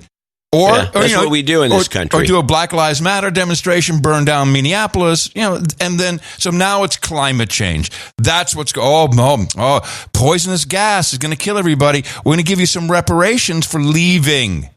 That's what's going on here. West Oakland grew up as an industrial powerhouse some 150 years ago when the Transcontinental Railroad ended its long journey here. Over time, shipbuilding, metal foundries, auto yards, and dry cleaners filled this corner of Oakland. Dry cleaners. Racist home lending policies like That's very odd. Is that a racial thing? It's like Chinese. What are they saying? Why throw in the dry cleaners? I don't understand. Well, early dry cleaners until, I don't know, the 50s or 60s. Mm-hmm. I used to use a lot of carbon tetrachloride. Chemicals. And instead of, they dump in the backyard, I guess. I don't know. Over time. Evaporated by now, but that's beside the point. Shipbuilding, metal foundries, auto yards, and dry cleaners filled this corner of Oakland. It's a clue, John. It's a clue. Racist home lending policies like redlining relegated black people to this neighborhood. They got screwed. Oh, I get it. We're going to give you some reparations so you can leave that toxic infested area from the dry you're going to die if you stay there. Yep, it's coming through the cracks in the foundation. That's right. This is what a fabulous report. Can I go to the next clip? I'm loving this. I'm loving this. It is a lesson in discrimination and disregard and diminishment of a population that is helping build a city. Dorothy Lazard grew up in West Oakland. She retired 2 years ago as the managing librarian of the Oakland History Center. Lazard said the policy of eminent domain decimated black neighborhoods and business districts, allowing governments to seize land and destroy. Now, when they say decimated, do you think just 10% what the word really means? Or do you think they mean 90%? We're the only ones that do that. Okay. Lazard said the policy of eminent domain decimated black neighborhoods and business districts, allowing governments to seize land and destroy homes to build freeways and a commuter train line. Claiming eminent domain is, to me, kind of commensurate to colonialism. It's kind of like we can use this as our dumping ground because we've already devalued this space. Lazard says racist policies exposed residents. They put a BART station, which is a convenient Bay Area Rapid Transit. The BART station in the middle of West Oakland. It's called the West Oakland BART station, and which is the most convenient way for anyone in that area to get to San Francisco or downtown Oakland or beyond. It's kind of a favor to the community, and now they're complaining. This is a great report. It's kind of like we can use this as our dumping ground because we've already devalued this space. Lazard says racist policies exposed residents to life-threatening environmental pollution without their consent. Those impulses are still there. What's this? Oh, wow. Oh, I got to hear that again. So, let me just hear this again. This was fantastic. Valued this space. Lazard says racist policies exposed residents to life-threatening environmental pollution without their consent. Okay, so it was a bunch of racists who didn't ask for their consent? I mean, what kind of report? There's racists, and they were racist, and they hated black people, and they didn't ask for their consent to be racist. Lazard says racist policies exposed residents to life-threatening environmental pollution without their consent. Those impulses are still there. Those impulses. So I think racist. they meant that they put them into an area that was contaminated, which is not. But those, without telling them. But those impulses are still there. It means the racists are there. The is racists. to kill the black man. That's right. That's right. That's all you do, you racist Californians. Wow, I can't believe you're doing that. Do they pin the tail on this donkey who did this? Well, no, they don't go that way. They go the other way, which is, I think, are we on the last clip? Yeah. They go the other way, and this is the eye roller clip of the group. Margaret Gordon sits on a park bench in front of her apartment as semi-trucks crawl the street and a commuter train zips by. She tells me climate justice must mean reparations. To me, the reparation movement is the next level of civil rights. For Gordon, reparations mean more than payment to the descendants of slaves. They mean actions that restore consent to the community, like cleaning up toxic sites, economic opportunities, and power in planning decisions about climate resilience. We would have long-standing sustainability. I would know that there's going to be housing for my children, grandchildren. There's going to be a job for them. Climate change and reparations in terms of a response to the history of racial injustice have the same roots. Olufemi Taiwo is an associate professor at Georgetown University. He's the author of the book Reconsidering Reparations, with a chapter on climate reparations. Even if you didn't buy the historical story about why reparations and climate crisis are linked, there is a straightforward practical story of if you want to actually change who faces what level of death, disease, and displacement, this is something that you should pay attention to. He says climate justice and reparations are the same project. Oh, and you know what? I'm going to agree with this report because I feel that the black family, Obama, they need to be compensated because they were forced to buy a mansion right on the shore of Nantucket there. And they were forced to do that. It's totally racist. They need reparations so that they can move away from there. So can you believe they're trying to make this association now with climate change, climate justice, and reparations, all the same, comes from the same roots? Of course. What are they trying to do here besides steal this property, like you mentioned earlier? Yeah, that's but it. This is now completely nuts. I should probably go back and listen to some of these organizations who are doing this and look at them and see who they are, because clearly there's people who really believe in this. I mean, people have been influenced and psyoped from all directions. And so, of course, they truly believe that it's racist. The people who are in these organizations trying to help. Climate change is racist. Climate change by itself is racist because it was industrial white nationalists and colonialists who did this. White supremacists. Oh, man, I got a great clip from Elon on that. And I want to play this. Where is it? Here it is. This is still from, I couldn't find a full interview with Elon, the full thing. It's all chopped up in little bits, thanks CNBC. No, I need that so I can do my normal edit. So here he is, and he's very slick what he's doing here, because it's almost like he is the... When you blow your nose, it's like a clown honk sometimes, like a Canadian. Yeah, I know. My wife's always saying, "How can you make all that noise?" You're like a bird flu infested Canadian goose. It's flying over, just infesting us all. It's a Canadian goose, bird flu. Yeah. So what he does here, it's what do we have? A dangle op. He's a dangle op. He's dangle-opping because what he's doing here is he's saying, look at me, I speak the truth, I'm not afraid to speak the truth. But at the same time, he justifies the entire existence of white nationalism. Listen to this.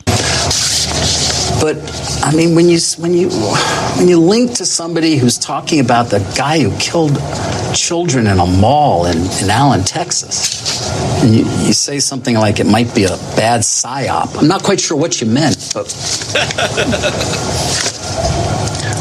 in that particular case, there was somehow that's not that the obviously people were killed, but it was, I think, incorrectly ascribed to be a white supremacist action. Oh, I'm sorry. It's even worse. It's white supremacist. There you go. It's white supremacist that he's going to justify. People were killed, but it was, I think, incorrectly ascribed to be a white supremacist action. And the evidence for that was some obscure Russian website that no one's ever heard of, that had no followers, and the company that found this is Bellingcat. Right. And do you know what Bellingcat does? PsyOps. Right. I couldn't really even follow exactly what it was you were trying to express there. Are you stupid, CNBC guy? Are you truly that stupid? So that's in part why I was curious. I'm saying that I thought the ascribing it to white supremacy was bullshit. Okay.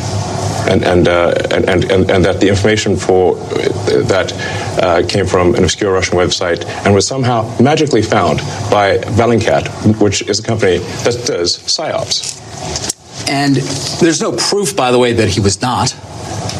There's no. I would say that there's no proof that he is. And that's a debate you want to get into on Twitter? Yes.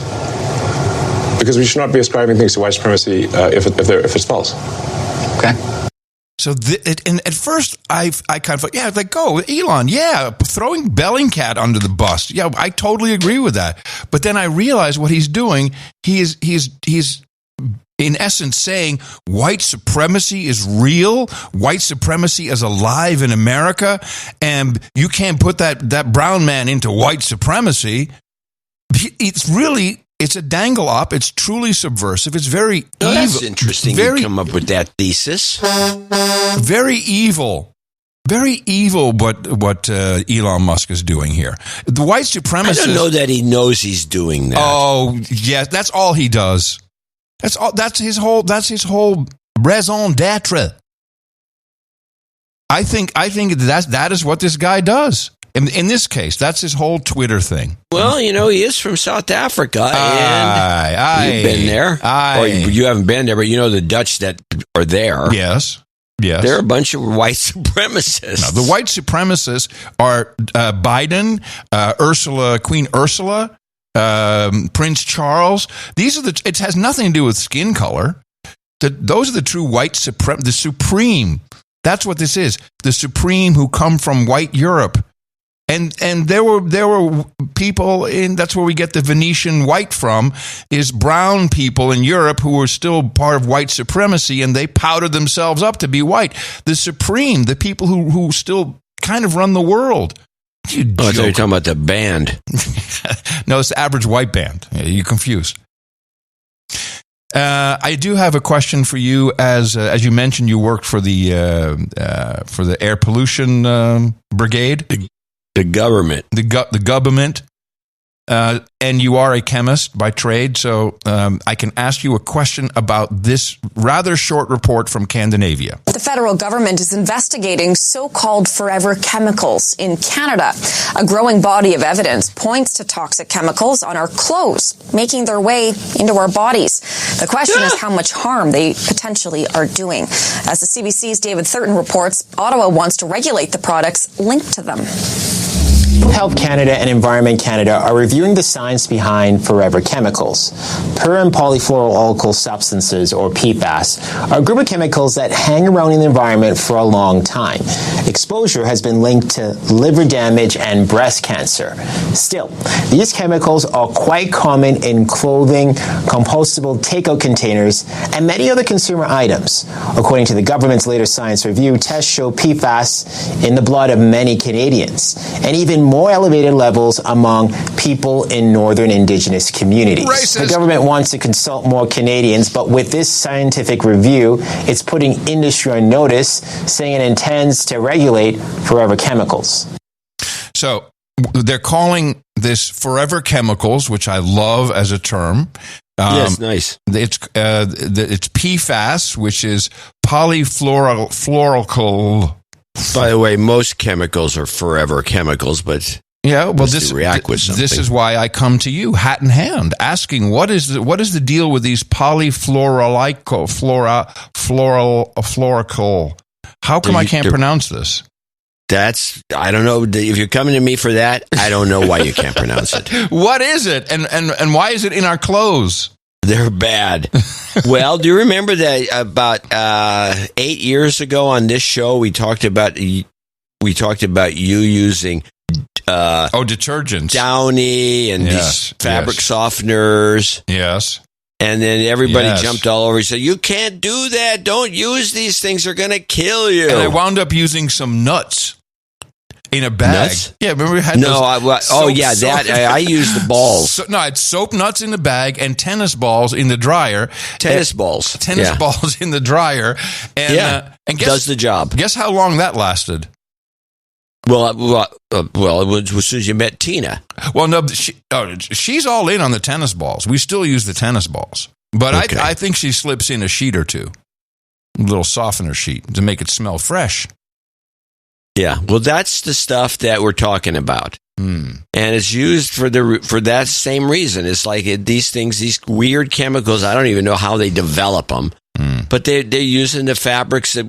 Modern fabrics seem to take a liking to them and say, you mix that with me and I'm going to be soft. I'm going to feel a lot more expensive than I really am. Anyone who's owned a cashmere sweater and tried to find something that's as nice, made with some other fabric, sometimes you do, and that's because it's been treated.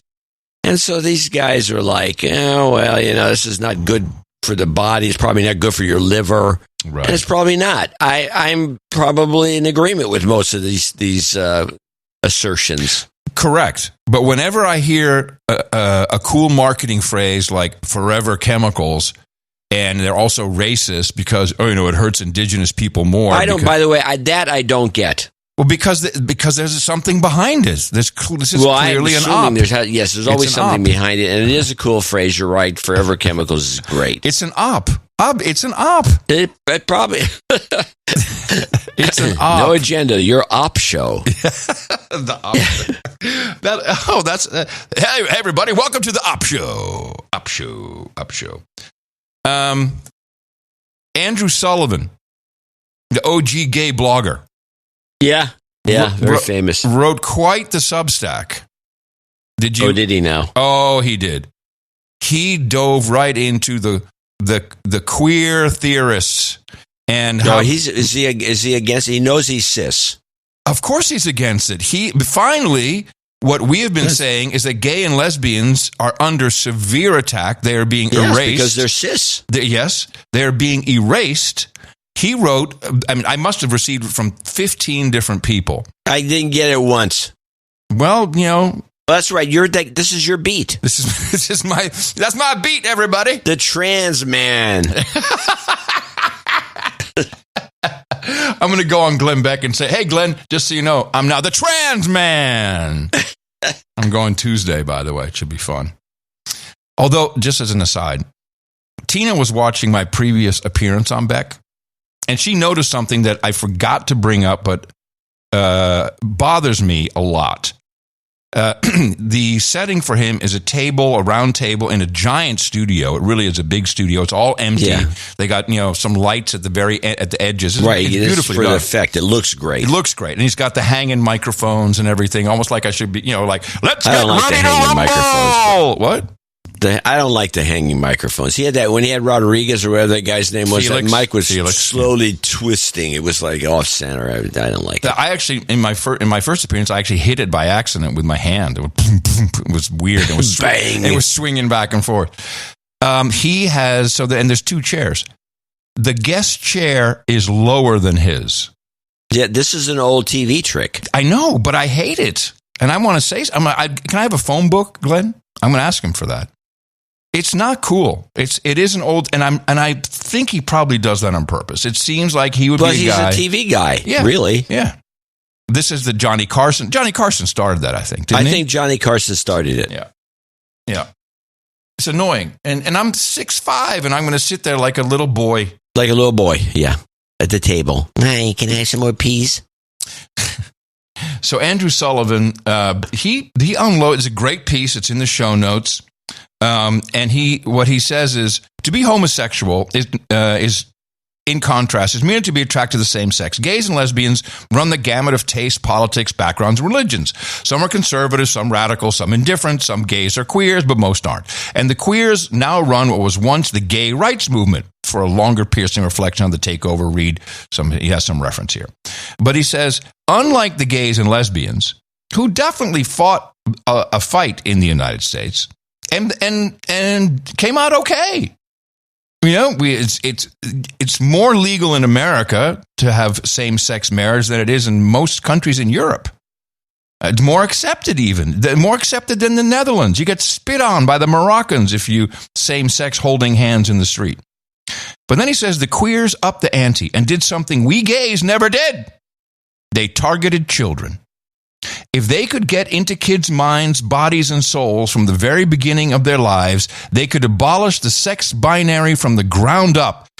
And so they got a pliant, woke educational establishment to reprogram children from the very start, telling toddlers that any single one of them could be living in the wrong body, therefore, before they could even spell. Kindergartners were told to pick a pronoun, thereby a sex, as soon as they arrived. Endless kiddie books reiterated the queer theory mantra about gender. You can be a girl or a boy or both or neither or something else entirely. And if the sex the child chose did not match their physical body, they were told they could just change it and change it back if they needed to. No questions asked. Fun! If a boy said he was a girl or vice versa, it was in fact unethical to ask any further questions. From now on, he was a girl. Parents? A problem to overcome. And that's just an excerpt. It was a very, very good piece, very thoughtful. And I'm glad that we now see a leader of gay America, unlike Kara Swisher, who should be with Andrew Sullivan on this instead. 100% and 5%. You saved yourself. Wow. I triggered 100% meme in you just by saying Kara Swisher. Didn't I said 105? Yeah, that's correct. And I have to read this piece. I'm sure it's right on the money. He's always been a good writer.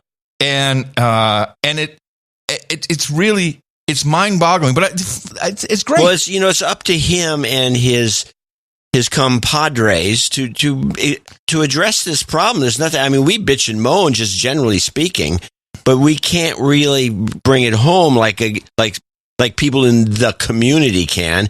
And it's like Muslim radicals. I mean, it's the Muslims that have to bring them to justice, not us. Right. And let's just start by eradicating things as the community. LGBTQ is not the community. It's a brand, and it's all about the Q. And the B even just by the mere nature that B is in that lineup, which the B is out. Get rid of the B. Stands for bisexual, by definition means that this T and Q is ridiculous in the community. So let's play a clip. Oh, I have a whole thing. Oh, I'm glad you've got something. Let's please. So here's a trans non-binary teacher who is. Oh wait, is this a TikTok? Yeah, TikTok. So here's a trans non-binary teacher, and I can't tell if it's what this teacher is. It's a boy. I mean, it's like Pat, the old character on SNL. Yeah. And so she, I never says they, them. He's a they, them. Or she's a they, them. I don't know. But he, they, them is concerned with how to address, and this is an issue that has not been brought up on our show or otherwise that I know of. When you have a non-binary person, how do you put what is the original salutation? Is it Mr.? Is it Miss? Is it Mrs.? Oh. I mean, you can't use Miss. Very good question. Or Mr. or Miss or anything, because you don't, I mean, this further confuses the they, them, he, she bullcrap. I said it again. Now, he's got it. He, she, they, them has got a solution kind of, because it came up in his, her, theirs classes. Here it is. So I'm a trans non-binary high school teacher, and since coming out, a lot of people have asked me if students don't use Mr. or Miss with me, what do they put in front of my name? So the answer is nothing. I don't put anything in front of my name, and students just call me Flint. But recently, some of my students stayed behind after class to tell me that they do not like this arrangement anymore. And they presented me with some alternate honorifics for my approval. So let's go through them. Starting strong with Captain. I like this because it sounds like I'm leading a crew on the Enterprise instead of begging students to care about literature. This next one is good too, Sergeant or Sarge. It's masculine, commanding, but I don't think I can be counted to reliably spell it. Next is Lord, which made me immediately uncomfortable. Fun in principle, but I think in practice, I would be immediately alarmed if I heard somebody calling their teacher Lord anything. Fourth is Coach, which I do here as a coach for roller derby, but the only thing I actually coach at school is academic decathlon, which I don't think qualifies me for this. Doc, I think, makes me sound like I should be helping Snow White with her house chores, so I'm gonna pass. Chef, I think, is unquestionably my favorite. I teach English and film. My day doesn't deal with food at all, but the absurdity, I think, is its charm. Reminds me a lot of those people that are upset that I'm not closeted at school, who tell me to teach math and science. Sir, this is a Wendy's. I'm gonna skip right past this one. A late entry today was Your Honor. I think it might put students in a defensive position immediately, but sometimes they deserve it. Let me know if you've got a favorite. Okay. So this is exactly what happens. This kind of stuff is passed around, and everyone, just like climate change, just like all the things, but just like the Russia-Ukraine war, everybody gets all spun up. And that is the whole point. Again, the American media model is opposition, strife. Always, I can barely even watch it. Luckily, we have clip collectors and custodians. If you watch cable news, if you watch Fox, they're playing clips of the guys on the left. If you watch MSNBC, CNN, they're all playing clips. That's all they do all day. There's no one doing any news. It's just to spin you up, and it works. It works. It gets you. That's what most podcasts are about. Which is why we're never going to be really successful. Because we're not using the model of success. We're using the model of honesty so that we can look at ourselves in the mirror and hopefully calm people down. And this is it, and it's coming. A lot of this is coming from Big Pharma once again, because they're the ones benefiting. Each child that decides to transition is worth $7 million over their lifetime at minimum. 7.2. You have it down to the decimal. I'm impressed. 7.2. And think about the restrictions that Big Pharma put on COVID. You can't even talk about ivermectin. That's horse paste. You can't. If you go against Big Pharma's wishes, then you lose your license. You're scrubbed off the world. Your business will close. You get no insurance for your business. This is Big Pharma is doing this again. When I say Big Pharma, I'm also talking about the American Psychology Association, the American Association of Pediatrics, the CDC. Rachel Levine is a big part of it. Yeah. All the Priskers who own medical device companies, it's all about money for them. And they don't care, and it's all about power. And this is the worst part: is Democrats in general are the ones that see, oh wow, this is perfect. We can grab these people. These are the people that will be affectionate towards them. And I would say today's Democrat is a Maoist, socialist. Marxist. So no, we can grab these children early on. Someone else is grabbing them. It's Big Pharma. Thank you very much. That's great. Oh, media is just helping out. Parents are afraid. Parents were afraid to speak up about masking in schools. Parents were afraid to say, hey, I really don't want my kid to get this shot. I really don't want my kid to get this shot without me knowing about it. So, this trans-Maoist movement happened during COVID. That's when children were left alone to their own devices, literally their devices, beaming this crap into them. And so you need to take charge of your inputs of yourself and your children.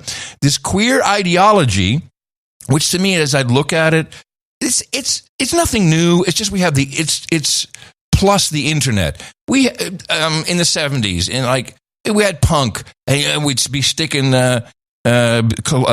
safety pins through our earlobes and through our nose and through our cheek, and we had leather jackets with an A on it and a circle, anarchist, yeah, and we had the Sex Pistols and God Save the Queen, she ain't no human being. Now it's just been turbocharged And it's really just people who want to be against everything and against the establishment. And the establishment is now in charge and is running your children into the ground. And here's two people learning to be teachers. How do you feel about LGBTQ pushing their agenda on the youth? There is no agenda. You are speaking to the LGBT. I feel as though that's great. I feel as though every child should be gay. Yeah, I think every single child. I'm actually gay, and I'm studying to be a teacher right now, and I'm going to make every child in my class gay. Now, these people are completely captured. They're completely brainwashed, and you need to avoid them, get them out of your school, get your child out of the school. But you also have to check yourself. These are still people. They have been mind controlled, and they're literally under spells.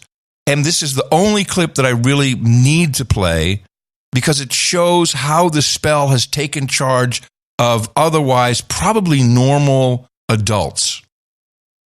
And I'm glad I could find this in context because the spin you up, make you crazy version was the only thing you saw about a minute on social media. I got the full 3 minutes. This is Democrat Senator Michaela Cavanaugh of Nebraska.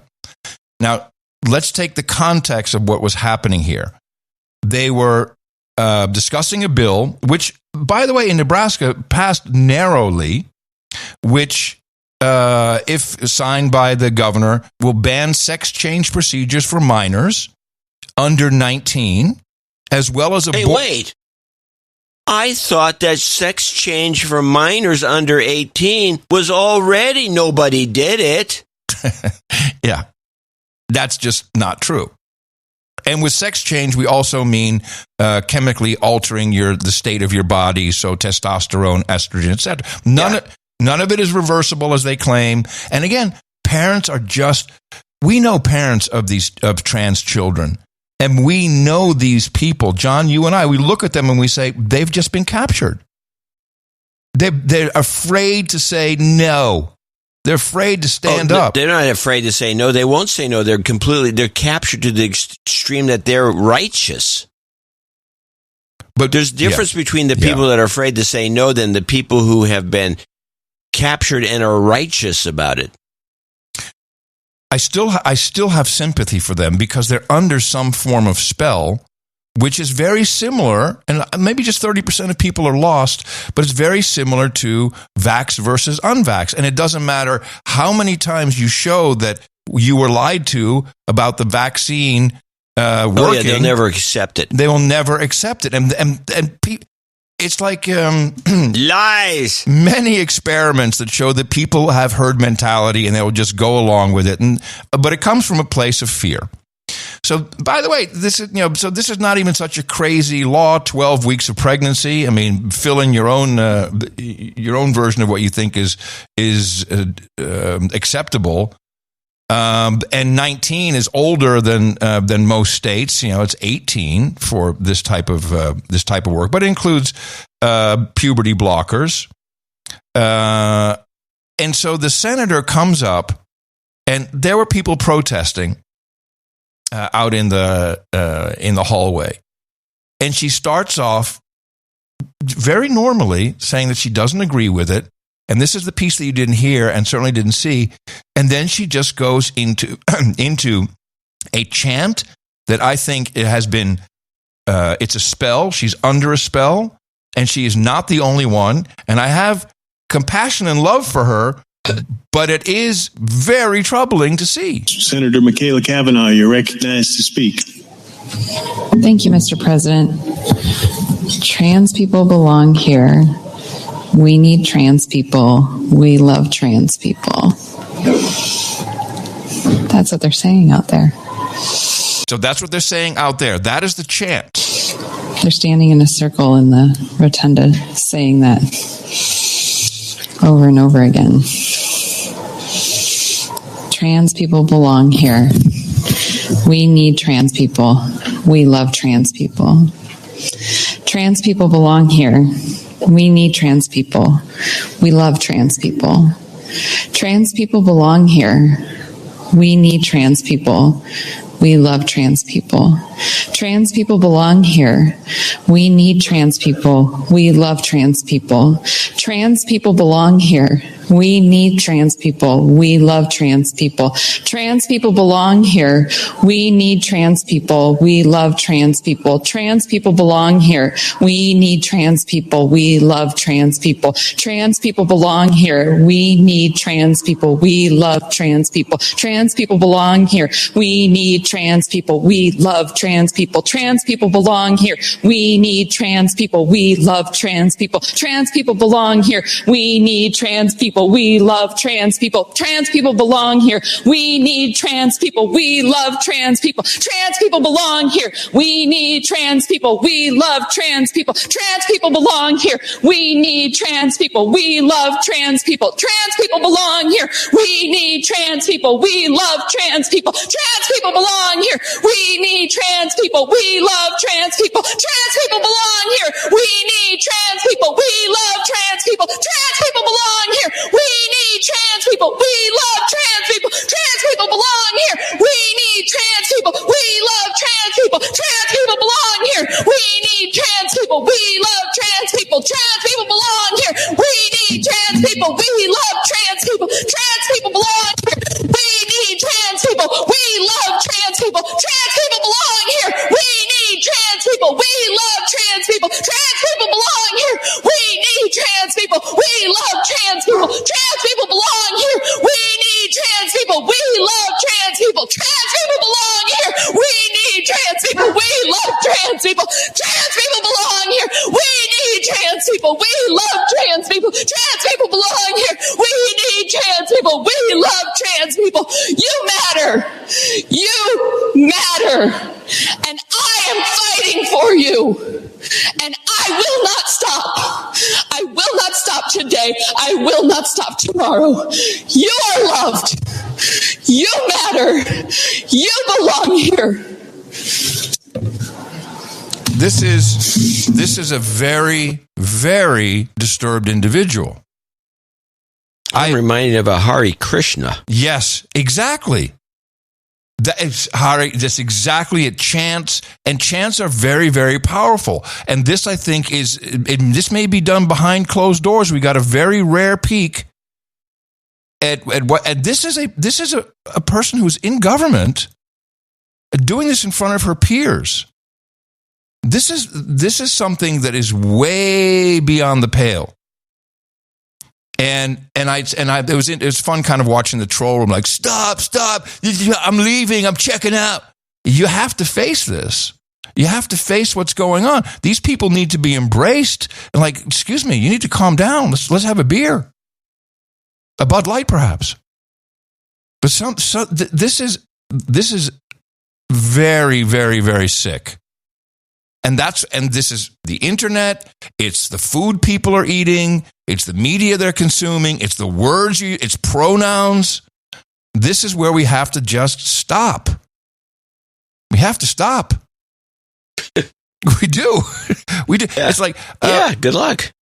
Well, people are standing up to it. Here's a TSA agent, producer.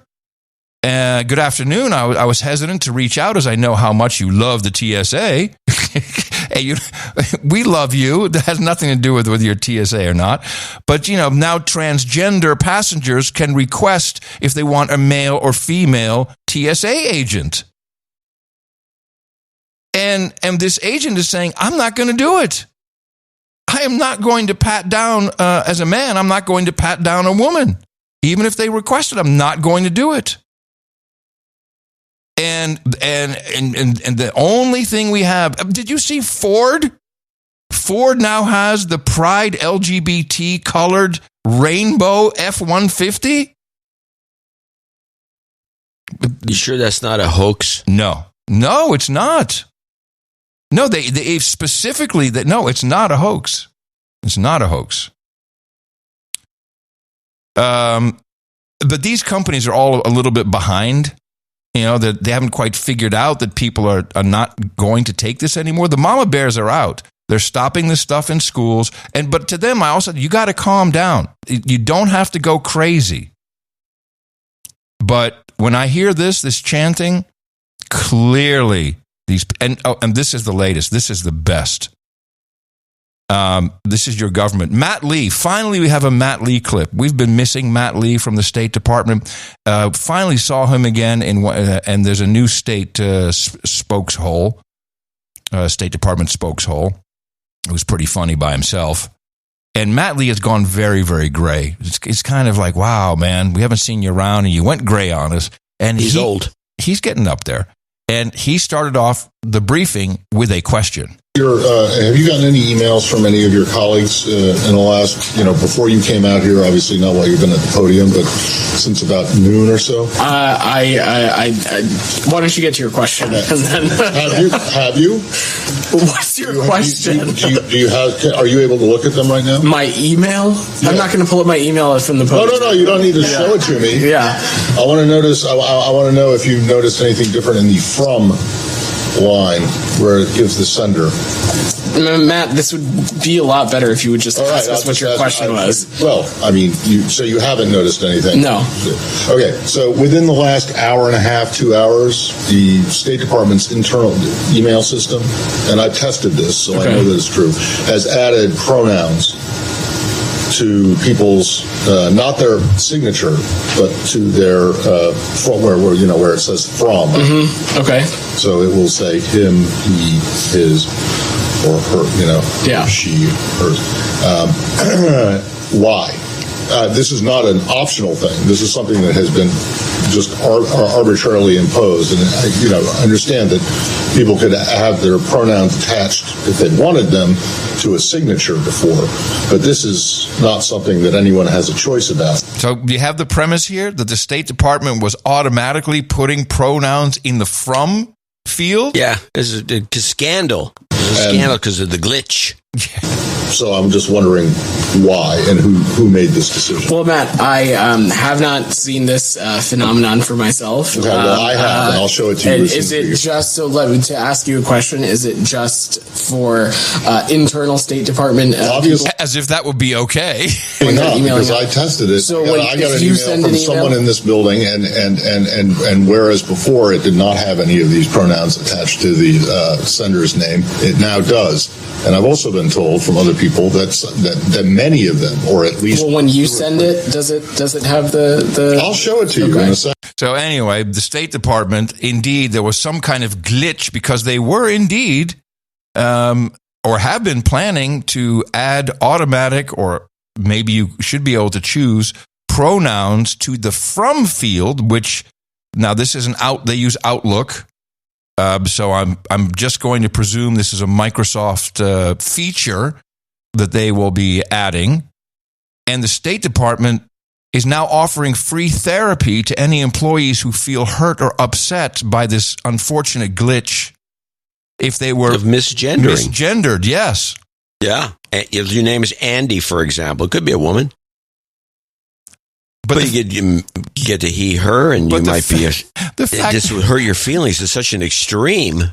So, but we need to come up with a couple of. We've done this in the past. We need to help people with ways to stop the pronoun stuff. If someone says, "Oh no, that's a he, a she, a them, a her, a zer," no, it's butchering. It's ruining the English language. Mm-hmm. Makes it harder to write.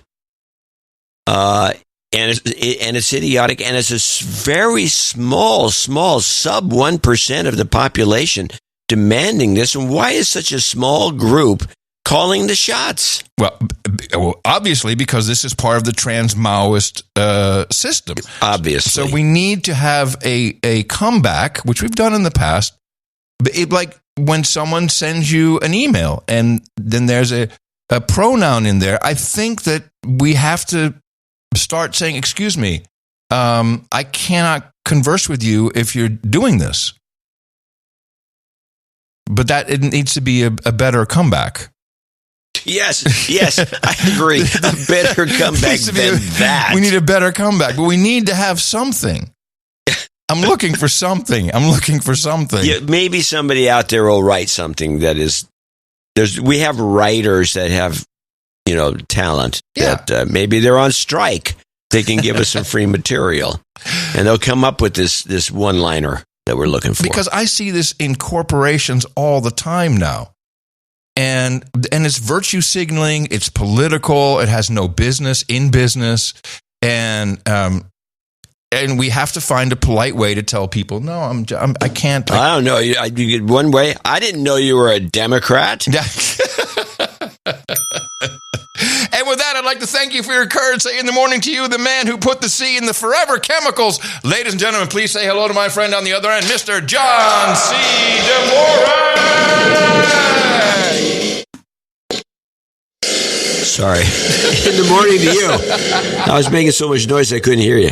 In the morning to you, Adam Curry. Also in the morning, all ships, sea boots to the ground. In the air, subs in the water. The days and nights out there. And to all the pronoun virtue signalers, let's count our trolls in the troll room. How many do we have here? Oh, wow. We're 2 hours into the show, and we still have 2,206. That's not too bad. Normally, that's good. Normally, we break 1 hour in. Why are we breaking 2 hours in?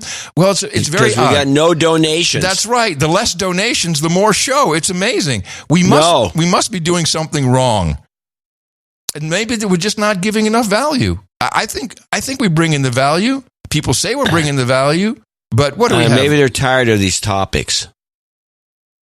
Really? I mean, it's possible. Well. All right, we can go. Well, all right. I don't know what other topics there are. We just deconstruct whatever news there is. That's pretty much what we do. Yeah, well. Anyway, nice to see you there, trolls. We got a holiday coming up that might help, even though it never has in the past. Nothing ever helps. Trolls, hello there. You're listening live now at trollroom.io, supposedly or presumably. You might be listening on one of the modern podcast apps, and we welcome Fountain to the party, the big app, along with Podverse and CurioCaster. Fountain now also does the live podcast where you get an alert when we fire off the bat signal, so you always remember to tune in. And it's the same app where you get the podcast or any of your podcasts. You can import podcasts from your old legacy app. And to find those, go to podcastapps.com. Or, of course, you can always continue to follow John and myself at our non-algo eyes. So, it's just you start on your timeline and you end where you've read something you already read before. You don't hang out that long. It's noagendasocial.com. Follow Adam at noagendasocial.com, John C. Dvorak at noagendasocial.com. We're always there. We're always looking at what's going on. And, people like to tag us in long conversations, which is sometimes fun. And as part of our Value for Value initiative, where people can help us with time, talent, and treasure, we definitely got some talent. The artwork. We want to thank the artist who brought us the artwork for episode 1556. We titled that Uncertainty Complex. Maybe it was the title. Maybe the title didn't motivate people to support us. I thought, yes. I was going to say, since we're going to talk about the art, we should point out that on the front page has been changed for the art generator. Oh, I have not seen the change. And Paul Couture has created a leaderboard. Oh, leaderboard top 10 past year. I see it. Well, this is the art came from Tanta Neil, and it was something not discussed in the show at all, which was a point of contention. Before I said, we didn't discuss this at all. And you said, but it's a beautiful piece. I couldn't argue with that. That's the problem. I could not argue with it being a beautiful piece. This was the Department of Plumbers, Dustbusters, and Fixers, which I believe was something Matt Gaetz said in one of his performances in Congress, which is why we probably didn't play it. And it was an FBI agent. He said, they're just plumbers, dustbusters, and fixers. Then they had and the FBI agent has a wrench, a pipe wrench, and a dustbuster. A dustbuster. Yeah. It was the best piece, but that was that piece, and there's also another piece next to it, nearby, by Tanta Neil, of her trying to predict in advance what the show's going to be about. Yeah, which is a bad idea. Yes, is she doing this again? No, I'm just saying she did it twice. If you look at the piece that she did. over to, there is another piece, similar. It's not similar. It's not half as good, but it's got the dustbuster done by her. Right. Also done by her. Yeah. But so she was all in on predicting what we're going to talk about. And trying to predict what we're going to talk about is not necessarily. We don't talk about what you think we're going to talk about, generally speaking. Well, here's a question for you. Seeing the low donations, are we talking about the wrong things? Well, I'm all in for playing these whack job clips. In fact, right here in the middle of the donation segment, I have one. Uh-oh, here we go. All right. So this is the kind of clip that, it's not much to talk about. It's just silly. This is silly, and the Dustbusters thing was too. But this is Linda's. Now, they had a bunch of whistleblowers. Right. Who have been... And it was really interesting because the Democrats were excoriating them because they were, even though the Democrats are the ones behind the whole idea of whistleblowers. They were big onto the whistleblowers because, all going back to the Pentagon Papers, they were the ones all trying to protect the whistleblowers. But now they hate whistleblowers. Surprise, surprise. And so these guys. So we have Linda Sanchez, who is arguably one of the 2 or 3 stupidest representatives in the House. There are trying to burn one of these whistleblowers with an idiotic question. And let's listen to Linda. Mr. Allen, have you ever used Twitter? Yes or no? I have utilized Twitter, yes. Okay, and is your account at Marcus A970500645? That is absolutely not my account. Okay, that's not your account. Well, on December 5th, 2022, an account under the name Marcus Allen retweeted a tweet that said, That is not my account, ma'am. You haven't let me finish the question, sir. Might have been the football player. You haven't let me finish the question. And the time is mine. On December 5th, 2022, an account under the name of Marcus Allen retweeted a tweet that said, quote, Nancy Pelosi staged January 6th, retweet if you agree, end quote. Do you agree with that statement? Yes or no? No, ma'am. That's not my account at all. I'm asking whether you agree with that statement. Yes or no? Can you please rephrase the statement? Rephrase? Do you think that Nancy Pelosi staged January 6th? I just want him to answer this last question. Yeah, he'll answer. I'm just telling you your time's up. Do you believe that Nancy Pelosi, do you agree with the statement that this person tweeted that Nancy Pelosi staged January 6th? Yes or no? No. Thank you. I yield back. Oh, my goodness. Yeah, exactly. I mean, maybe we need to play more stuff like, listen to that, oh, hold on. Let's do it. So Tantanil also tried to do something about the Durham report. Which, and she put in there, which didn't quite work. Wat je zegt ben jezelf met je kop door de helft. She actually put the Dutch in there, which was cute. But maybe we should be doing this. They're so crazy, those Democrats, like Rachel Maddow. Second thing we are keeping an eye on tonight is the reaction, particularly the reaction on the political right. Oh, man, it was totally, Trump was right. He was exonerated. To the long-awaited Durham report. Oh, no, Durham report. Listen to that mad cow. What? The long-awaited what? What? Oh, like she doesn't know what it is? Well, the reason we're watching for the right and their reaction to this is because the Durham report is only really long awaited by them. And they really, really have been awaiting this report. Boy, they have been excited about this for a long time. Literally for years, former President Trump and his allies have been invoking the name John Durham, or sometimes Bull Durham. Oh, she's going to lie. Listen to her lie. As the man who would save them and smite all of Trump's enemies. For years, they have been heralding the great revelations John Durham would soon reveal about Trump's political opponents and the deep state and all their evil ways. That's exactly what's in the report, along with the fact that No Agenda is the best podcast in the universe. When that didn't seem to be happening, Trump and his allies started pounding their chests and yelling at the clouds about why Durham hadn't acted yet, why he hadn't yet smote all of Trump's enemies, why, there were Democrats who weren't yet at Guantanamo. Yes, right. Yes, but Hillary Clinton is in Guantanamo. We all know it. That's what people want from us, John. That's clearly what they want. They want us to do that kind of material, like every other podcast out there. Everybody does that. That's what I mean. Who else can tell you how they're going to take the good neighborhoods in Oakland from steal the property? Steal the property. No, that's not interesting as excoriating Rachel Maddow, exactly. On her once a week show where she always looks down like she's so concerned about what's in the next block. One of the most uninteresting watch people. her look down. Yeah. Oh yeah. Of course. Now, Comic Strip Blogger had an interesting little thing, but it was so AI we just couldn't stand it. No, it was his. I liked the rabbit that his AI thing developed. That was a very good job. Oh, it's pretty. It's pretty. AI. Yeah, for the AI, we should just give AI the credit. That's what we should be doing. He did some work on that piece though, because he had to. Because I know the AI won't give you anything like no agenda at the top and current divorce at the bottom. So he had to put that on by hand. And so he did it in such a way that he had the rabbit overlay it. So he had to do that using a little, some trickery. I think a lot of people are using AI. And Comic Strip Blog just really kind of flooded the zone with some of his AI stuff. Darren O'Neill, he had Pinocchio. What was the point of Pinocchio with the NBC logo? NBC reports.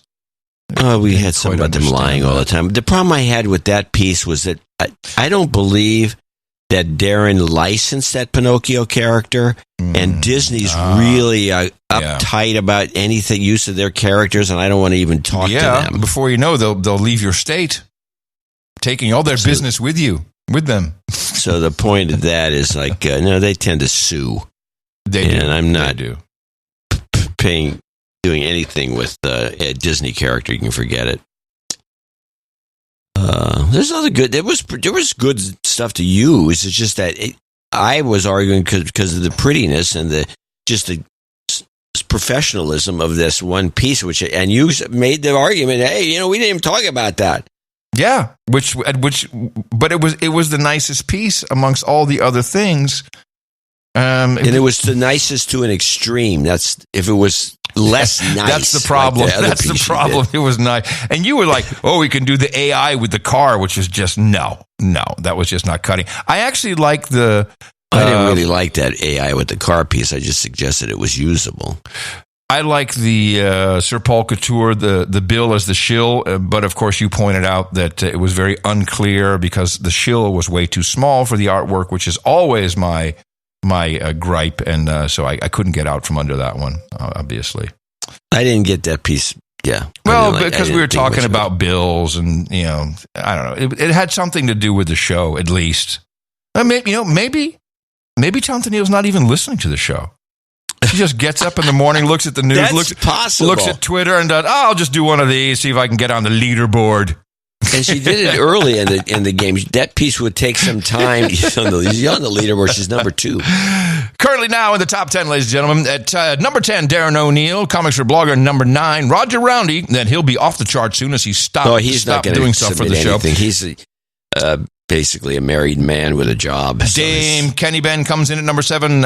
Nico Syme, who's relatively new to the chart, number 6. Correct Director at 5. Sir Paul Couture, who is the purveyor of the entire art generator, number 4. Nessworks at number 3.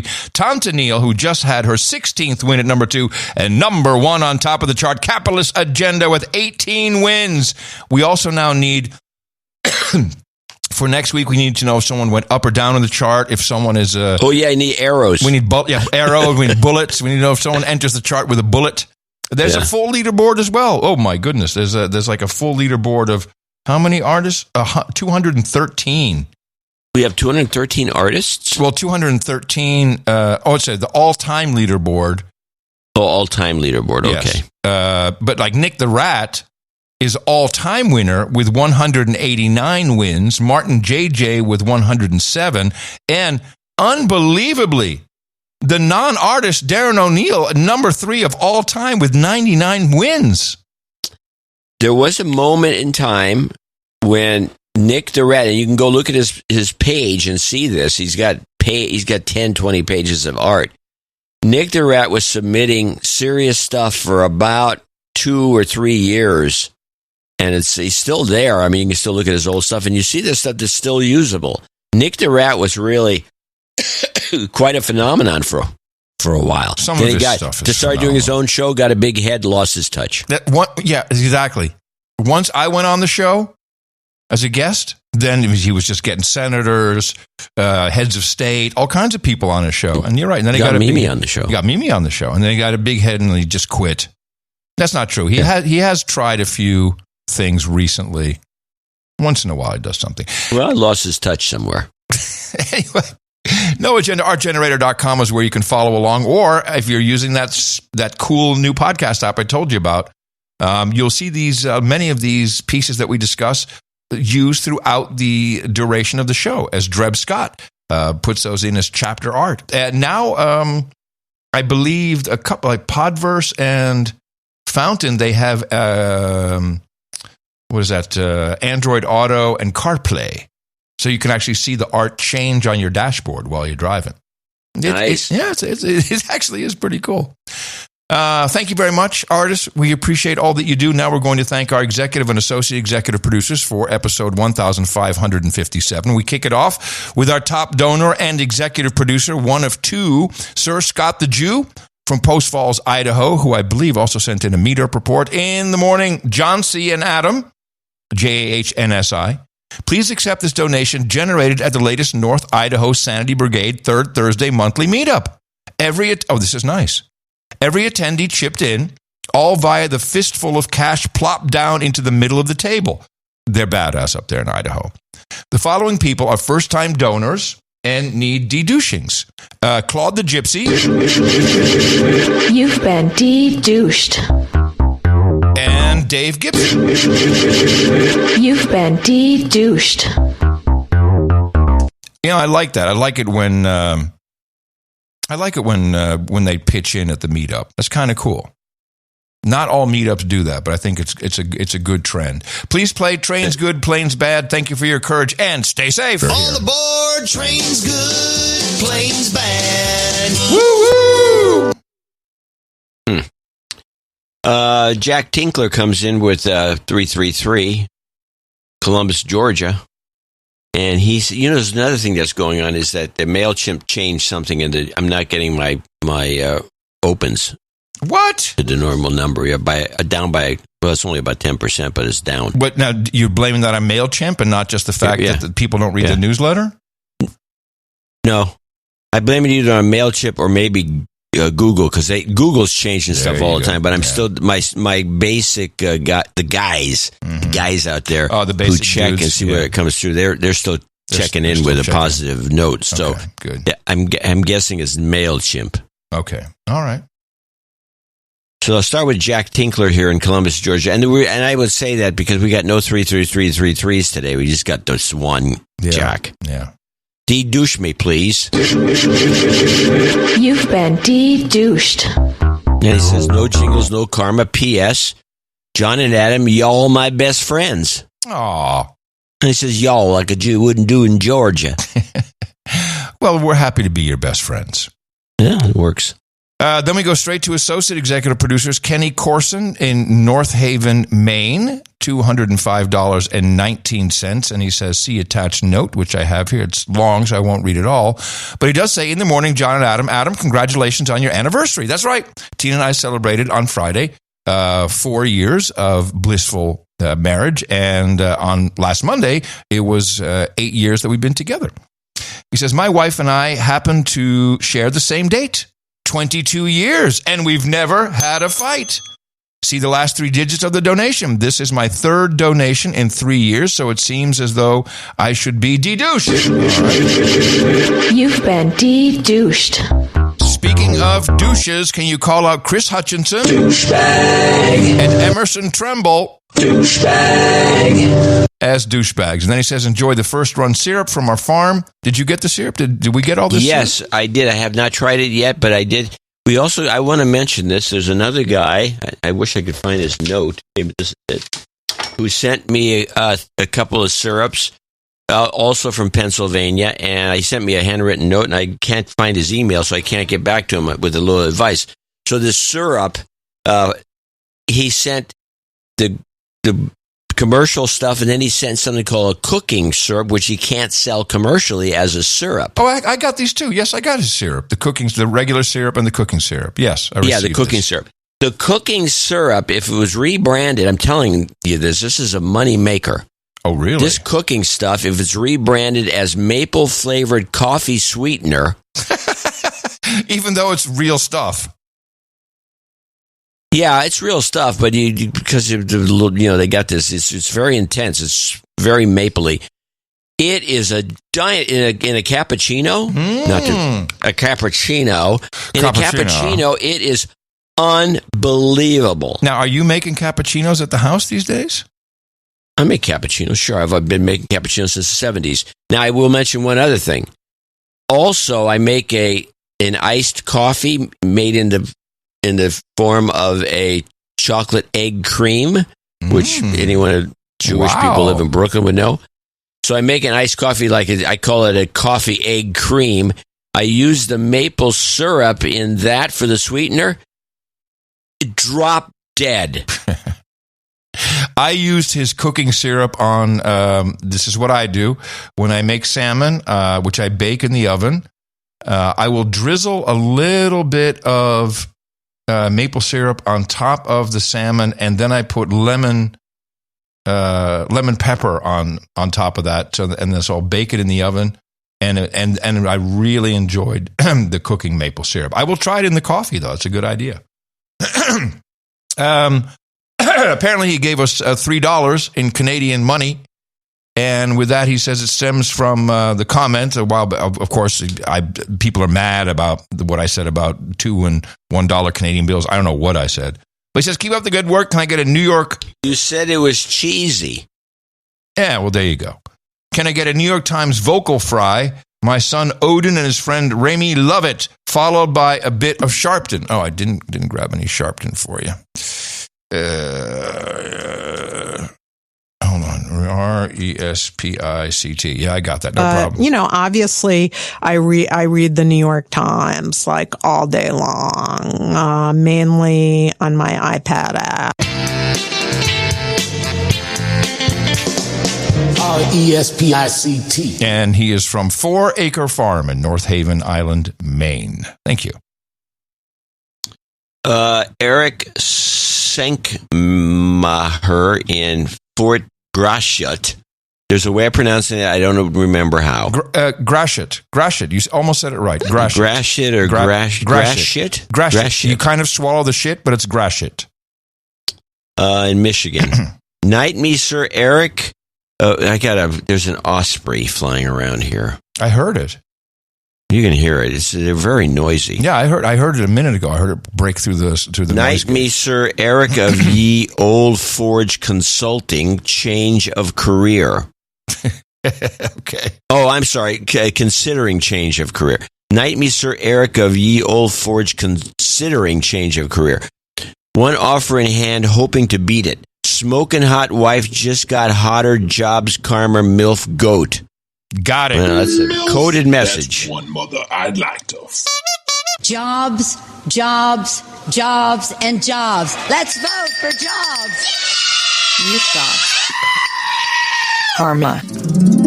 And we're at 200 from Lucas Tijema in Oostgeest, the Netherlands. This is the yearly 2022 podcast fee that was still pending. Yes, I hope everyone realizes there's fee for listening to this show. Also, you should make me a baronet. In this case, baronet of the Mullerthal, Luxembourg.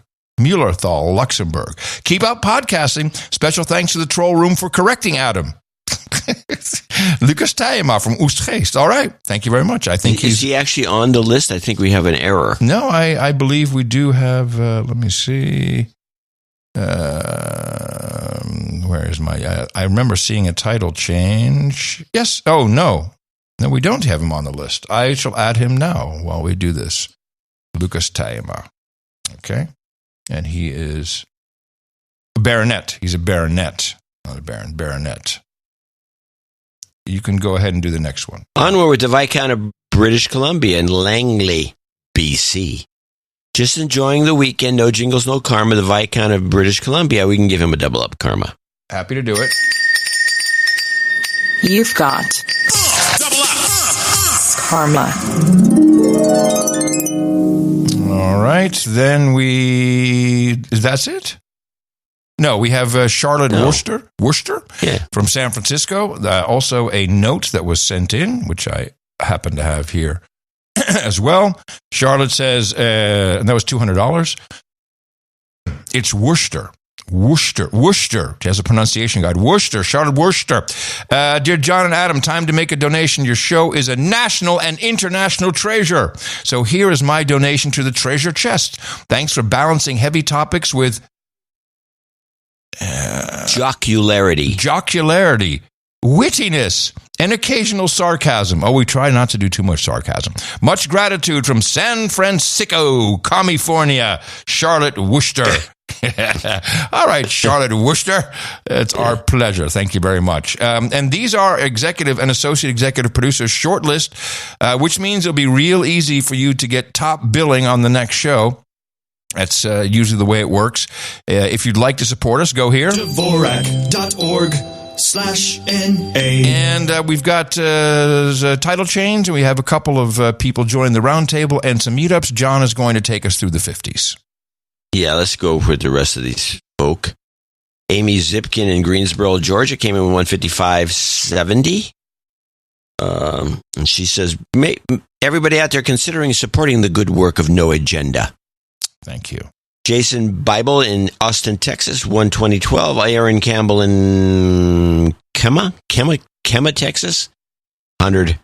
Skyle Kilbury in Belfair, Sky Kilbury in Belfair, Washington, 100. He's on testosterone therapy and hasn't noticed any rage.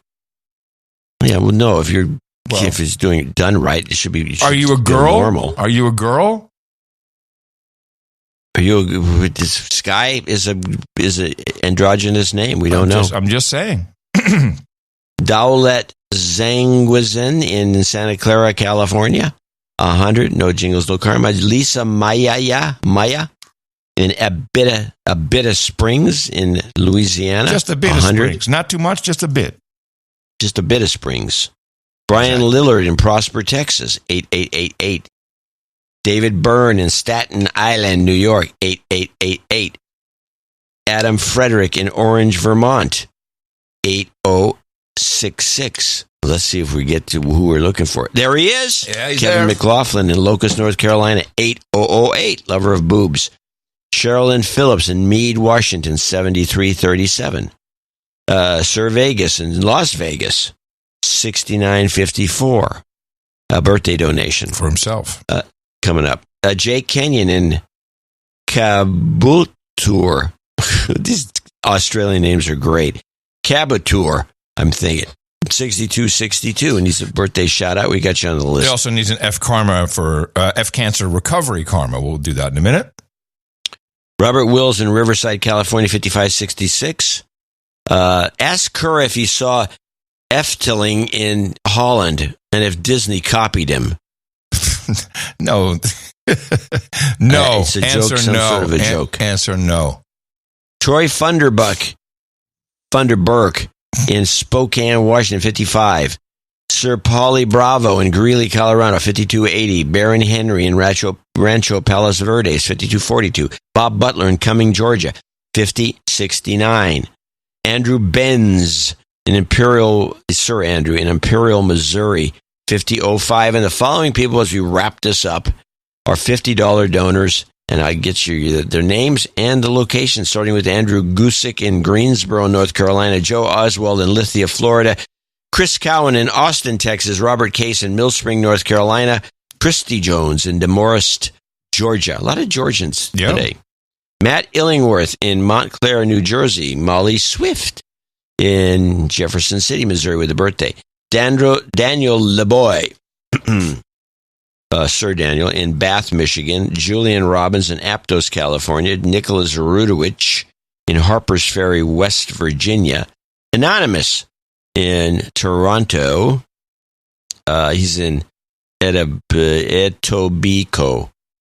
Maryland Plaza in Garwood, New Jersey, Alan Bean in Beaverton, Oregon, Sir Baron Alan Bean, Leanne Shipley in Covington, Washington, and last but not least, Sir Jerry Wingenroth and Michael Statham. Jerry's in Saugus, California. Michael's God knows where. Okay. Then let me just two things, since we do have a little bit of time, so because of the low number of donors. We have the F Cancer Recovery Karma as requested. We got that for you. You've got karma. And that was, I guess, for him, Sir Jake of the IT. And Molly Swift, she donated $50 and requested a de-douching of her, quote, shit-hot pilot boyfriend Rob, who's turning 28 on the 23rd, which is coming up. You've been de-douched. He apparently hit her in the mouth 3 years ago during COVID. Avid listeners ever since. Please give him a biscuit on his birthday. They always give me a biscuit on my birthday. And we thank you all. Also, people who came in under $50 for reasons of anonymity. You know who you are, or maybe you're on one of those many programs that are sustaining donations, which we need today now more than ever. Learn how here. Dvorak.org/NA.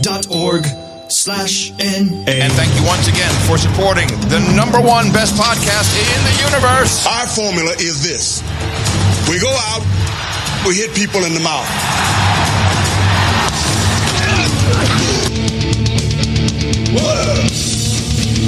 Order. Shut up, slave. Shut up, slave. It's your birthday. Oh, no agenda. On the list today, Sir Jake, the IT Bogan, wishes his dad, Jeff Kenyon, a happy birthday. He turned 62. Yesterday, the 20th. Molly Swift, you just heard, wishes her shit-hot pilot boyfriend Rob a happy birthday, turning 28 on the 23rd. Sir Vegas Ray turns 54 on the 23rd, and also celebrating on the 23rd, Mike Schultz. Happy birthday to all these people from the best podcast in the universe. Title changes, turn and face the slave. Title changes, don't wanna be a douchebag. We've got two title changes. We have Baron, Sir Economic Hitman, upgrades to Viscount, another $1,000 checked up to his account. Thank you very much. And Lucas Tayama, who we just heard, is now the Baronet of the Mühltal, Luxembourg, and we thank the Baronet. Welcome him to that peered status, along with our brand new Viscount. Thank you both very much. We have only one today on the the round table. Eric, and let's see, he sent in a note. Greetings from Baron, soon to be. Oh, that was the Economic Hitman. That was his note. Well, how did we get Eric Sinkmeyer in there? Interesting. So I think he came in with a bunch of like $4 over a period or something. I don't have a note on how he got here. I don't think there is a note. But it doesn't matter because I've got a sword for him. Do you have a sword for him? Of course. I got the good one this time. Nice. After you're complaining. Look out for that good blade, Eric Sinkmeyer. Hop up on the podium here. You, my friend, are about to become a knight of the No Agenda Roundtable thanks to your contribution in the amount of $1,000 or more. Doesn't matter how long it takes or how you get there, we welcome you. And I am very proud to pronounce the Cape D as Sir Eric of Ye Old Forge. Yes, for you, we've got Hookers and Blow, Rent Boys, and Chardonnay. We got lots of goodies for you, man. It's all you. Diet soda and video games, fish pie and fellatio, harlots and haldol, redheads and rye, organic macaroni and plasticizers, beer and blunts. We got Brazilian hotties and cachaça. We got cowgirls and coffin varnish. We've got ginger ale and gerbils, sparkling cider and escorts. But of course, you are always here for the mutton and for the mead, and you can enjoy that while you surf over to noagendarings.com. Anybody can take a look at those rings. You'll see what they are. They're beautiful for knights and for dames, and they include some wax to seal your important correspondence with, and of course, a certificate of authenticity. And we thank you very much for supporting the No Agenda Show. No Agenda Meetups. No Agenda Meetups, they take place everywhere around the world. A lot of the big ones seem to be in Indiana or the Netherlands. Just saying. Now, there was an inaugural Huntsville, Alabama meetup. Thomas Gallucci shepherded that. He says it was a smashing success. 100% of the folks who RSVP'd attended. There were 4 of them in all. Dave, Certificate, Boomer Bob, and himself, Professor Tom. Many stories were swapped over adult beverages, and he wants to remind everybody everybody that you too can, even if you're not a knight or dame, you can get your No Agenda ceiling wax, which is wax for your ceiling at noagendaceilingwax.com. And he was wearing his T-shirt during the meetup. We had a couple others. East Bay meetup took place. You should have been at the East Bay meetup. You know, I was thinking about it last show, and then I forgot all about it. Oh, man.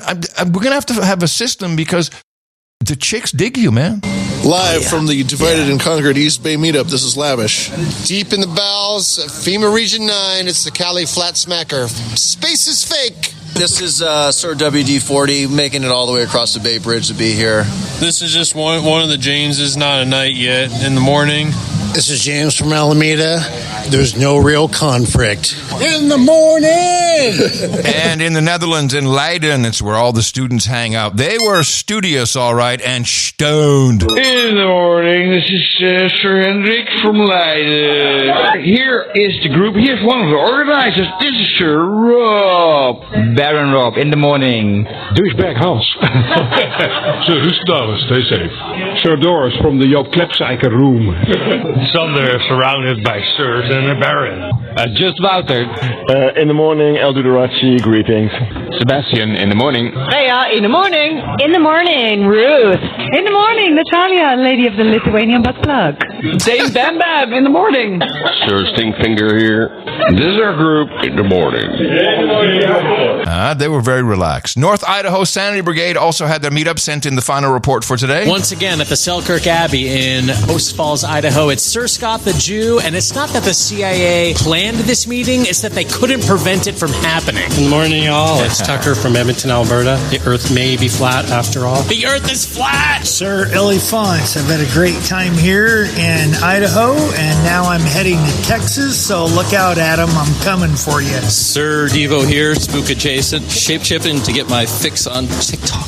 Claude the Gypsy showed up after 2 no-shows, and I'm converting everyone to flat Earth. Dave Gibson, not all of us have been converted to flat earthers. Idaho Bob here. This meetup is a part of the Russian playbook. Putin! And here's what's happening today, meetup-wise. The 505 meetup in Albuquerque, New Mexico. So they are probably still underway. This is Jeff Tohig, who is hosting that, Sir Jeff. Crossroads of America Tribe, Southside Prodigy Edition. That is underway in Indianapolis, Indiana, at the Prodigy Burger Bar. The Bitcoin Pizza Day 2023 in Rotolo's Pizza, Longview, Texas. Sir Dirty Jersey Whore hosting that. And on Thursday, the next show day, North Georgia Monthly Meetup, 6 o'clock at the Barley Garden, the rooftop. Look for the 33 Golden Balloons in Alpharetta, Georgia. And one more at the Roadhouse, 6:30 at Lincoln's Roadhouse in Denver, Colorado. That's just a smattering of meetups that you can enjoy. They are all over the world. They go all the way through the end of June. And you do not want to be one of those people who, like John, has a meetup happening right near you and you miss out. I can't even keep a straight face. Go to noagendameetups.com. Take a look. Find one near you. Look for your state. You can even see some meetup reports. You know what you can do? If you can't find anything near you, start one yourself. Noagendameetups.com. It's easy. Sometimes you want to go hang out with all the nights and days. You want to be where you won't be triggered or held to blame. You want to be where everybody feels the same. It's like a party. It is. I only have one ISO, and I didn't even play the clip that the ISO was taken from. I feel like that's interesting. I only have one, like a dope. You also only have one? Yeah. Well, since I went first the last 2 times, I'm going to play yours first. Okay, here we go. Thank you. Thank you. Here's mine. Hello, Bitcoiners. I couldn't hear it. Okay, I'll play, which disqualifies it right off the bat. I'm going to play this clip for you. This is presidential candidate Robert F. Kennedy Jr., who was out on the campaign trail, and he stopped off at the Bitcoin 2023 conference in Miami. Hello, Bitcoiners. Well, there's a lot of people who are not in this room for whom Bitcoin may seem an issue that's too trivial for a presidential campaign. David Bailey at a party that we were at last night asked me how I got sold on Bitcoin. And I told him that it happened to me in an instant when I saw the truckers, what happened at the trucker strike in Ottawa. And I thought this was really interesting. He did a keynote address, 25 minutes, knew what he was talking about, and I think it was a very interesting constituency to go after.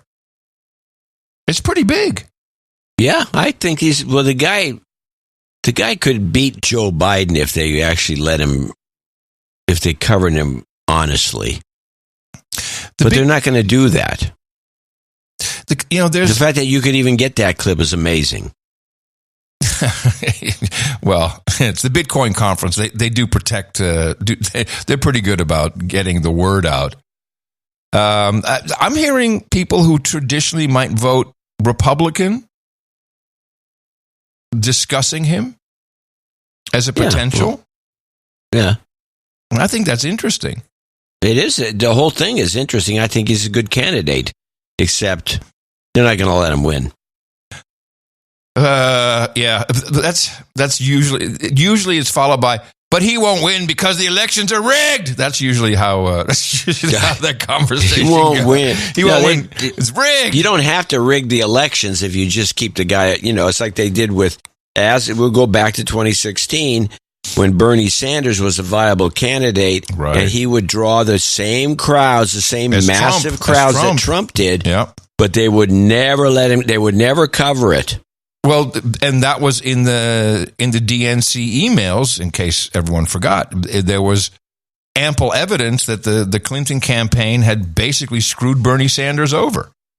Yeah, they screwed him over, and what's her name out of Florida, that horrible woman that's still in the Congress, Debbie Wasserman Schultz. Mm-hmm. She had been running the DNC, and she made it clear in her emails that they weren't going to let Bernie get anywhere. Yeah. And so they just told the media, hey, media people, you listen to us. Don't cover these big events that he's having. There's all these kids coming out because he would have, he's too much chance that he could upset the apple cart. He had a thing going with the young kids. It was like Grandpa Bernie, and they thought he was endearing, and it was a socialist. People like that. The young kids think that's all cool and groovy. It's not your grandpa's socialism. It's a new kind. It's a new kind of socialism. But it was cut off at the knees, so that's what you do. And all he did is, well, okay. He didn't even fight. Of course not, because he's a good boy. He's a good little Democrat. Now, on the heels, even though he's an independent technically, which makes it funnier. On the heels of RFK Jr.'s speech, and he went into quite some detail about the Canadian truckers' protest, and he said, this is exactly what they plan to do with central bank digital currencies or money that the government will control through programmability. And he made a very good case, and I think we would agree with that. And lo and behold, the Bank of Canada, which is also the Central Bank of Canada, in a way, their money printing Federal Reserve, they came out with a pitch. How Canadians pay for everyday things is changing. Some are using less cash in favor of other payment methods. To keep up with the changing ways that people pay, the Bank of Canada is exploring a digital Canadian dollar, also known as a central bank digital currency. Simply put, this would be a digital version of cash, but it wouldn't replace cash. It would have the same dollar value, and it would be accessible to anyone and everyone. You could use this digital Canadian dollar to buy everyday things, just like you use cash or a bank card, but it would be different. Unlike cash, you wouldn't need to carry multiple bills or change. Like a bank card, it would work for both in-person and online purchases. Similar to banknotes, it could possibly still be used when the internet is not available. Possibly. Just like the cash in your wallet, it wouldn't earn interest. But it would be secure and private. You could keep your digital dollars securely on a phone, a card, or another device. At this point, at the Bank of Canada, we're still studying the possibility of issuing a digital Canadian dollar and how it might work. Tell us what you think about a digital Canadian dollar by taking part in our public consultation. You better run over there, people. Tell them no. Yeah. Tell them no. How is it different than a traditional credit card which works without the internet? Remember those old cards that used to have an embossed thing? You put it in the little machine, you scrape back and forth. I love those. Sheet. I love those. They didn't need the internet. Those were the best. I love those. I have 2 of those old machines. Yeah, you got them from the bank. I know it. Yeah. I remember when. You're like, hey. Mechanics Bank. Hey, so just give me, you just said, well, yeah, we need to take some credit cards. Just give me those. You just wanted to have them. Those were the good old days when the bank, oh yeah, here's one, take it. Hey, remember if you were in a cab and you were stuck and didn't have any cash, then he'd take your card and then he'd put it on a book, like the Quran, and then he'd rub it with a pen. The Quran. No, it was true. You can't do that on a Quran. It's blasphemy. Oh, in New York City, I've seen it done. I have a couple of clips I want to play on the default. Oh, yes. Are we still defaulting? What I read was that House Leader Kevin McCarthy, said he could not negotiate until Biden returned from the G7. No more. Nope. Can't do it. Here's a couple of clips. So this isn't about the default or anything else. These are just kind of sub clips that say something I think is interesting. Mm-hmm. This is notes on default usual. Okay. Because they've done work on behalf of the U.S. taxpayer. We also owe a whole lot of people money who are entitled to benefits like Social Security. About 70 million Americans receive Social Security benefits, more than 1 in 5 of us. But for many, isn't the money supplemental? So some people can afford to wait a little bit before they're paid by the federal government, but many tens of millions of people who receive Social Security can't afford to wait. In fact, for 40% of beneficiaries, Social Security is their sole means of support. The impact on them would be dramatic. Can't pay the rent, can't buy food, can't pay essential medical bills. I mean, that would just be a horrible, horrible human cost. And what about America's millions of federal employees? Why do they bring a Brit into this story? It's not a British story. I don't know, but this is I just played this clip because it's the same old. Instead of saying, yeah, well, we could stop sending tens of billions of dollars to Ukraine and we could maybe, audit the Pentagon. No. Social Security, let's scare the old people. You can't pay your bills. I mean, he literally just came up with $3 billion due to an accounting error in your favor. Yeah. We could use that. I just want to remind people that this goes on and on. But this other clip, this one, it says default GT. This, I didn't quite know, but this is actually what has to be going on. Listen to this. In game theory, it does not make any sense to reach an agreement before the last second. It's game theory, is it? In game theory, it doesn't make any sense to reach an agreement before the last minute. So guess what's going to happen? Second. Before the last second. Last second. Oh, they're going to spin everybody up. Everyone's going to be flipping out like, Republicans bad, Democrats bad. All the podcasts will be like, oh, I can't believe they're doing this. Is crazy. Is that what's going to happen? That's a little over the top. Sorry. Oh, okay. That's the way I remember it. Yeah. So this whole thing is horse manure. The internet really made things worse. It really did not improve life. I've said that since day one. I'm now that I'm old like you and yelling at the clouds. I'm with you. I'm yelling at the kids on the lawn. Yes, get off my lawn, and the internet sucks. I need that T-shirt. Get off my lawn, and the internet sucks. I have a big pharma clip, which is kind of fun. Because it's about Ozempic. Oh, Ozempic? Man, the big pharma people, they really, truly are bad. So, first of all, we have drug shortages now, which I think is also a spin up. But I figured out what this is. So here's the headline. Drug shortages near an all-time high, leading to rationing. The New York Times. Drug shortages reach public health emergency levels, doctors say. Daily Mail. And what is it about? The scarcity of generic forms of drugs. Now, we need to tell everybody how this works. So when a drug goes out of patent, which is a statutory amount of time, then 6 years or so. And then everyone can make this drug. And probably around 10, 12 years ago, we noticed that so it was a pretty good business. You know, you could have a generic drug company, and you just crank out stuff at a reasonable price. And then the big pharma companies went, you know what we're going to do? We're going to buy these generic companies, and then we corner the market, and then we can start raising the price again. And so now they're saying, oh, generic companies, supply chain, blah, blah, blah, blah. Oh, problems, blah, blah, blah, blah. Oh, we need help. And so what is happening? The FDA has put a team of 10 people looking at these drug shortages, and they're going to Congress and the White House. The generic drug industry is under severe financial strain. We need to help them out. This is the big pharma drug companies. They couldn't, it's not enough. It's never enough for them. They just want more money from the government, from us. Because it's the big pharma owns them.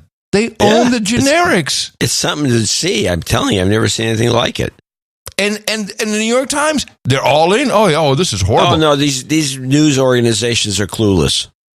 We have got to fix the core economics of the generic business if we're going to get this situation fixed. The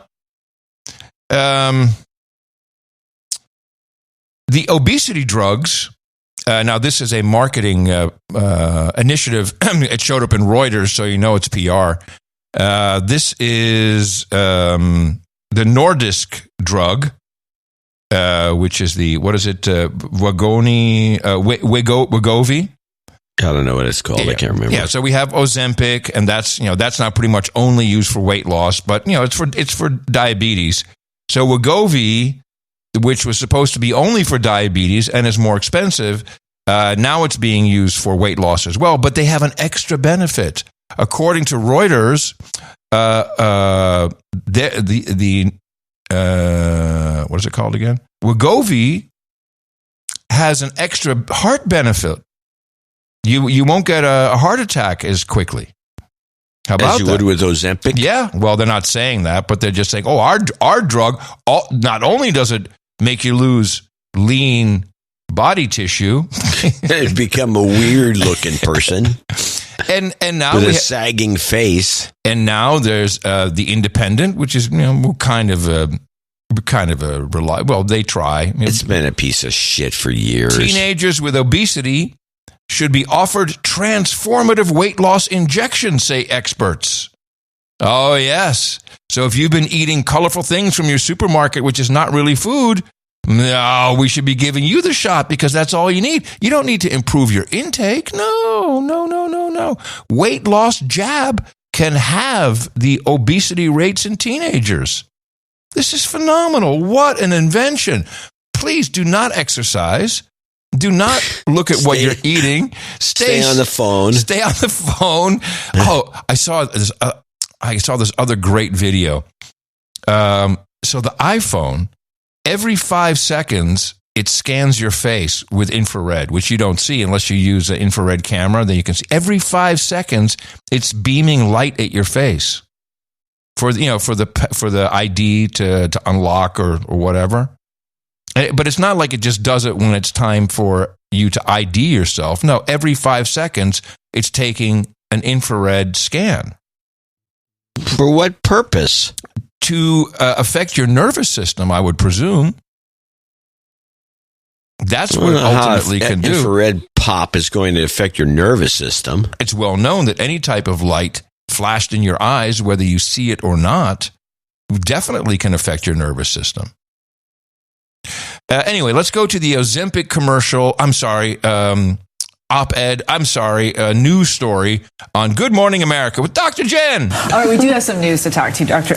Jen. It's news. American Hair Loss Association has issued a pretty strong warning advising against the misuse of Ozempic and other drugs that are similar for anything other than diabetes. Aha, you see, this is the story we had. Like, oh, you get Ozempic face? Well, we can deal with that, but the hair loss, we've got to stop that. Dr. Jen, here's your script. Or obesity. Right. Break this down. So keyword that you said, Eva, misuse of these drugs, because remember, this warning does not apply to people who absolutely need these drugs for the treatment of type 2 diabetes or who are taking them under the advice of a obesity medicine physician to treat the condition of overweight or obesity. But take a look at what they're warning. They're talking about the fact that hormonal shifts can accompany these medications can trigger temporary hair shedding and hair loss. The hair follicles can shrink and produce thinner and shorter strands, and this can lead to certain patterns of hair loss, male pattern hair loss, androgenic alopecia. The misuse can cause progressive hair loss that could become permanent. And that, by the way, we have to emphasize, can be seen with rapid weight loss due to any reason, but they're just flagging it here. And we have to remember the FDA has approved Ozempic and similar semaglutide GLP-1 agonists for the treatment of type 2 diabetes and obesity. I can't emphasize this enough, you guys. This is risk-benefit. This doesn't mean these drugs are all bad or all dangerous. It just means you have to be aware of risks and benefits and not take any medication unless there's a really good indication. So what about the people who need to be on the drug, but they're still losing their hair? Well, I think you either treat the symptom in the case of hair loss or hair thinning, or you remove the cause, which if you're taking these drugs not for the right reason would be removing the medication. So you have to treat the whole person, and that's what this headline is really about. Oh, well done. Well done. You've debunked the stupid headline, Dr. Jen. Keep on taking your Ozempic, people. Nothing to see here. It's all good. Yeah, when your hair all falls out and you're bald as a billiard, don't worry about it. At least you're thin. And pregnant moms, you need an mRNA shot for your unborn baby. Dr. Jen, back again. Dr. Jen back with us, and some promising news about RSV vaccines and expecting mothers. Yeah, so we talked in the COVID pandemic about why it is so important to do clinical trials in pregnant women when you talk about a vaccine. Now, the maker of one of the RSV vaccines that we may be seeing in the general population soon, Pfizer, has cleared one hurdle. There are many more towards getting that vaccine approved for use in pregnant women between 24 and 36 weeks of pregnancy. Their clinical trials showed very good efficacy, no significant safety concerns, and an independent committee advised the FDA, yes, you can go forward with this. Now the FDA has to decide, and then the CDC has to weigh in. So there are a lot of hurdles, and that's a good thing. But it's possible that we may be able to see this vaccine in the fall in time for the next big RSV season. And again, the concept here is that if you vaccinate a pregnant woman, those antibodies, that immune protection gets transferred in utero through the placenta to the fetus. Antibodies, it's mRNA. Hey, we have 3 years ago, or let's say pre-COVID, all the shows we did, 10 years of shows, I never heard of this disease. RSV season. No, it's not RSV season, like the fighting season in Afghanistan. So I've never heard of this, but now all of a sudden they're making a vaccine for it. This is unbelievable. It's big pharma, I'm telling you. And they're going to throw an mRNA vaccine, just a random one, into pregnant women. Oh, I'm sure they're going to be lined up for that. The idiots. You are exactly the problem. You are the problem.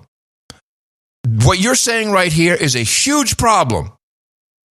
And Reuters addressed this by leading the witness, the CEO of Pfizer. Another legacy of the pandemic, and we have seen this as we tried to report on it, has been growing mistrust of vaccines, and including in general, right, routine childhood immunizations. It has contributed, as you know, to the rise of figures like Robert F. Kennedy. And that horrible guy is also the problem. Robert F. Kennedy Jr., anti-vaxxer. What needs to be done to counter this wider assault on vaccines? Kill them. Remove them from society. Dvorak and Kennedy. I think it's a very difficult situation, and I would say, unfortunately, it's not an assault on vaccines, it's on science. An assault on science? John, you are anti-science. Everything that is scientific now is disputed. And not only science as a whole, but very specifically, the credibility of iconic institutions like CDC or FDA or EMA in Europe. Prominent institutions who had everything right. Disputed as objective and scientific competent to have an opinion on those topics. Academia, like opinions that are issued by Harvard, by Stanford, by French universities, by UK universities, by Italian universities, are disputed just in social media. We are living a situation that I never thought we will live, and clearly I never thought we will live after a pandemic where science is who saved us. Science saved us, John. Science saved us.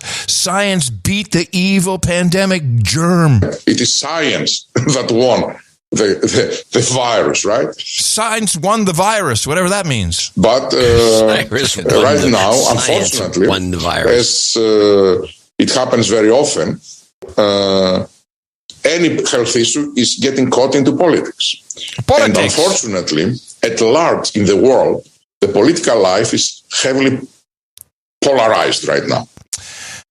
Oh, my goodness. No thanks to him. And yeah, it's just politics. You see, it's only politics.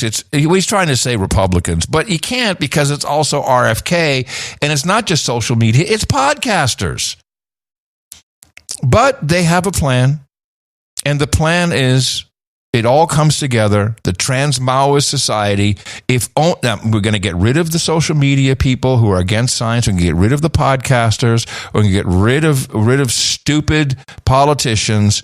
And while we're at it, let's get rid of the gays. In tonight's Health Watch, federal health officials are warning that the nationwide outbreak of Mpox, previously known as monkeypox, is far from over. Woohoo! The warning comes as a cluster of new cases have emerged in Chicago. CBS's Roxana Saberi reports only 23% of the 1.6 million Americans considered at high risk have been vaccinated.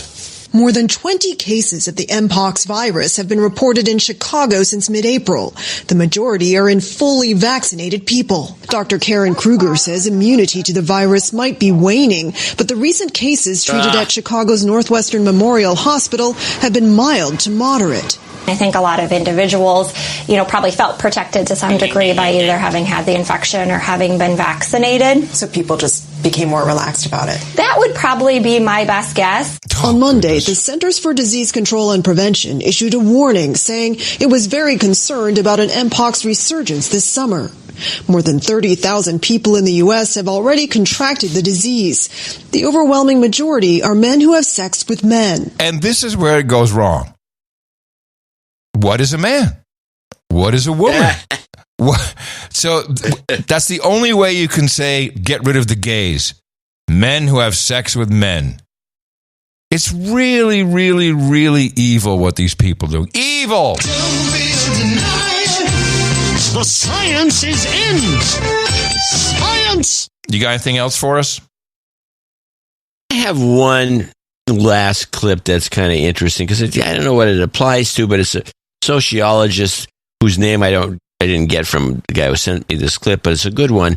This is the scarred woman experiment discussion. It's 56 seconds. It's a good way to end. Hold on. Scarred woman. Where are we? Okay, scarred woman experiment. Here we go. Did an experiment with a group of women, and they put scars on their faces, and they told these women that they're going into a job interview, and the purpose of the experiment is to find out whether people with facial disfigurements face discrimination. They showed them the scars in the mirror. The women saw themselves with these scars, and as they led them out of the room, they said, we're just going to touch it up a little bit. And as they touched it up, they removed the scarring completely. So the women went into the job interview thinking that they are scarred. but actually being their normal selves. And the result of the experiment is that those women then came back reporting massively increased level of discrimination. Indeed, many of them came back with comments that the interviewer had made that they felt were referencing their facial disfigurement. And this is why I think this ideology of victimhood is so dangerous, because if you preach to people constantly that we're all oppressed, then that primes people to look for that. Wow, that's like a mind bender. Isn't that great? That's a real mind. Well, they should. New York will make a law. Adam Curry. Oops, sorry. New York will make a law. If you have a scar, then you cannot be discriminated against. Just like if you're fat, you cannot be discriminated against. They're going to make a law. Well, they've been pushing for that law in California for a long time for the benefit of people that have a lot of facial tattoos and screws in their nose. Your favorite kind of person. Those guys. We've got a classic end of show mix for you, everybody. I am expecting some end of show mixes with our Nebraska representative. I would expect some kind of snappy beat to be mixed under that one. So just a thought in case you're into it. And we will return on Thursday. Please support us.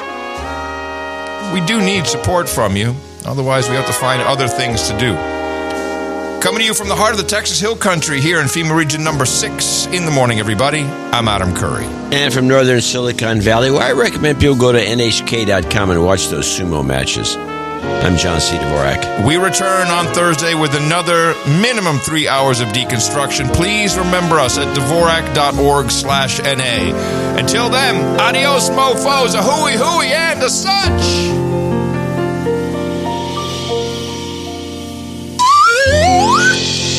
WTC7 won't go away. I know a lot of people want to send blankets or water. Just send your cash. I know a lot of people want to send blankets or water. Shut up, just send your cash. We just need cash. I know a lot of people want to send blankets or water. Just send your cash. It turns out he wasn't never going to meet the Pope. Raw meat. Raw meat. Raw meat. Hope it turns out he wasn't never going to meet the Pope. Raw meat. Raw meat. Raw meat. There are rules in the world, so you kind of have to follow them. There are rules in the world, so you kind of have to follow them. There are rules in the world, so you kind of have to follow them. His advice on something I can't even, it's so obscure, I can't meet the Pope. This thing was something, it's, I guess, a steering committee or something for giving advice to the Pope. He fell for it. The Pope wanted you to kiss the ring. I think he got it. He believed he was going to meet the Pope. It turns out he wasn't never going to meet the Pope. In the world, so you kind of have to follow him. A little hard. Does he ever actually meet the Pope? This is the joke of it. He was never going to meet the Pope. This is some guy who played ice so bad he gets it. Okay. That guy. I heard that guy. Mario.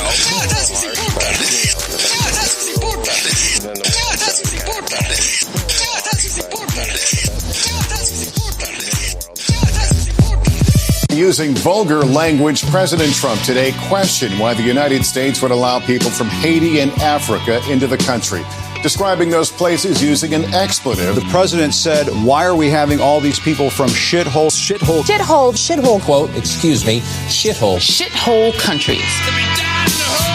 I wouldn't say that. I don't think you should say that. I'll say that. Shithole countries. It's a bad word. This is how some people talk. Shithole countries. Is it graceful? No. Shithole. Is it polite? Absolutely not. Shithole countries. I just think it's offensive. Of course it is. All countries in Africa are shitholes. Shithole countries. This is a new low. Racist, vulgar, un-American. This is a freak show. There's shithole communities in America. I'm a proud shithole. People from shithole countries. Donald Trump has turned the Oval Office into a shithole. And of course, it may not be appropriate for some of our younger viewers. Here's what I've said. I've said that we need the information. We need to connect the dots. And we got to drill down. We've got to connect the dots. Get the facts.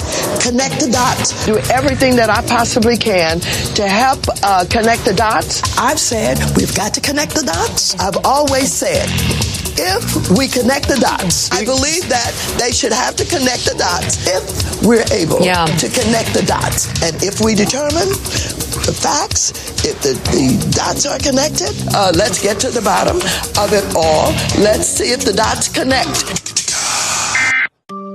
The U.S. Pacific Command has detected a missile threat to Hawaii. A missile may impact on land or sea within minutes. This is not a drill. If you are indoors, stay indoors. If you are outdoors, seek immediate shelter in a building. Remain indoors well away from windows. If you are driving, pull safely to the side of the road and seek shelter in a building or lay on the floor. We will announce when the threat has ended. This is not a drill. Take immediate action measures. The U.S. Pacific Command has detected a missile threat to Hawaii. A missile may impact on land or sea within minutes. The sky is very bright, all lit up. Very...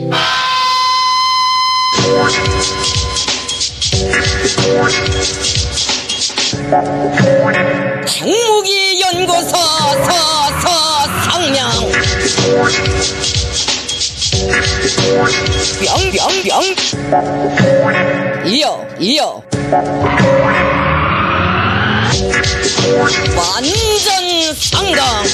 완전 안강 이어 뿅뿅뿅 뜨거운 축하를 보내요 왔다.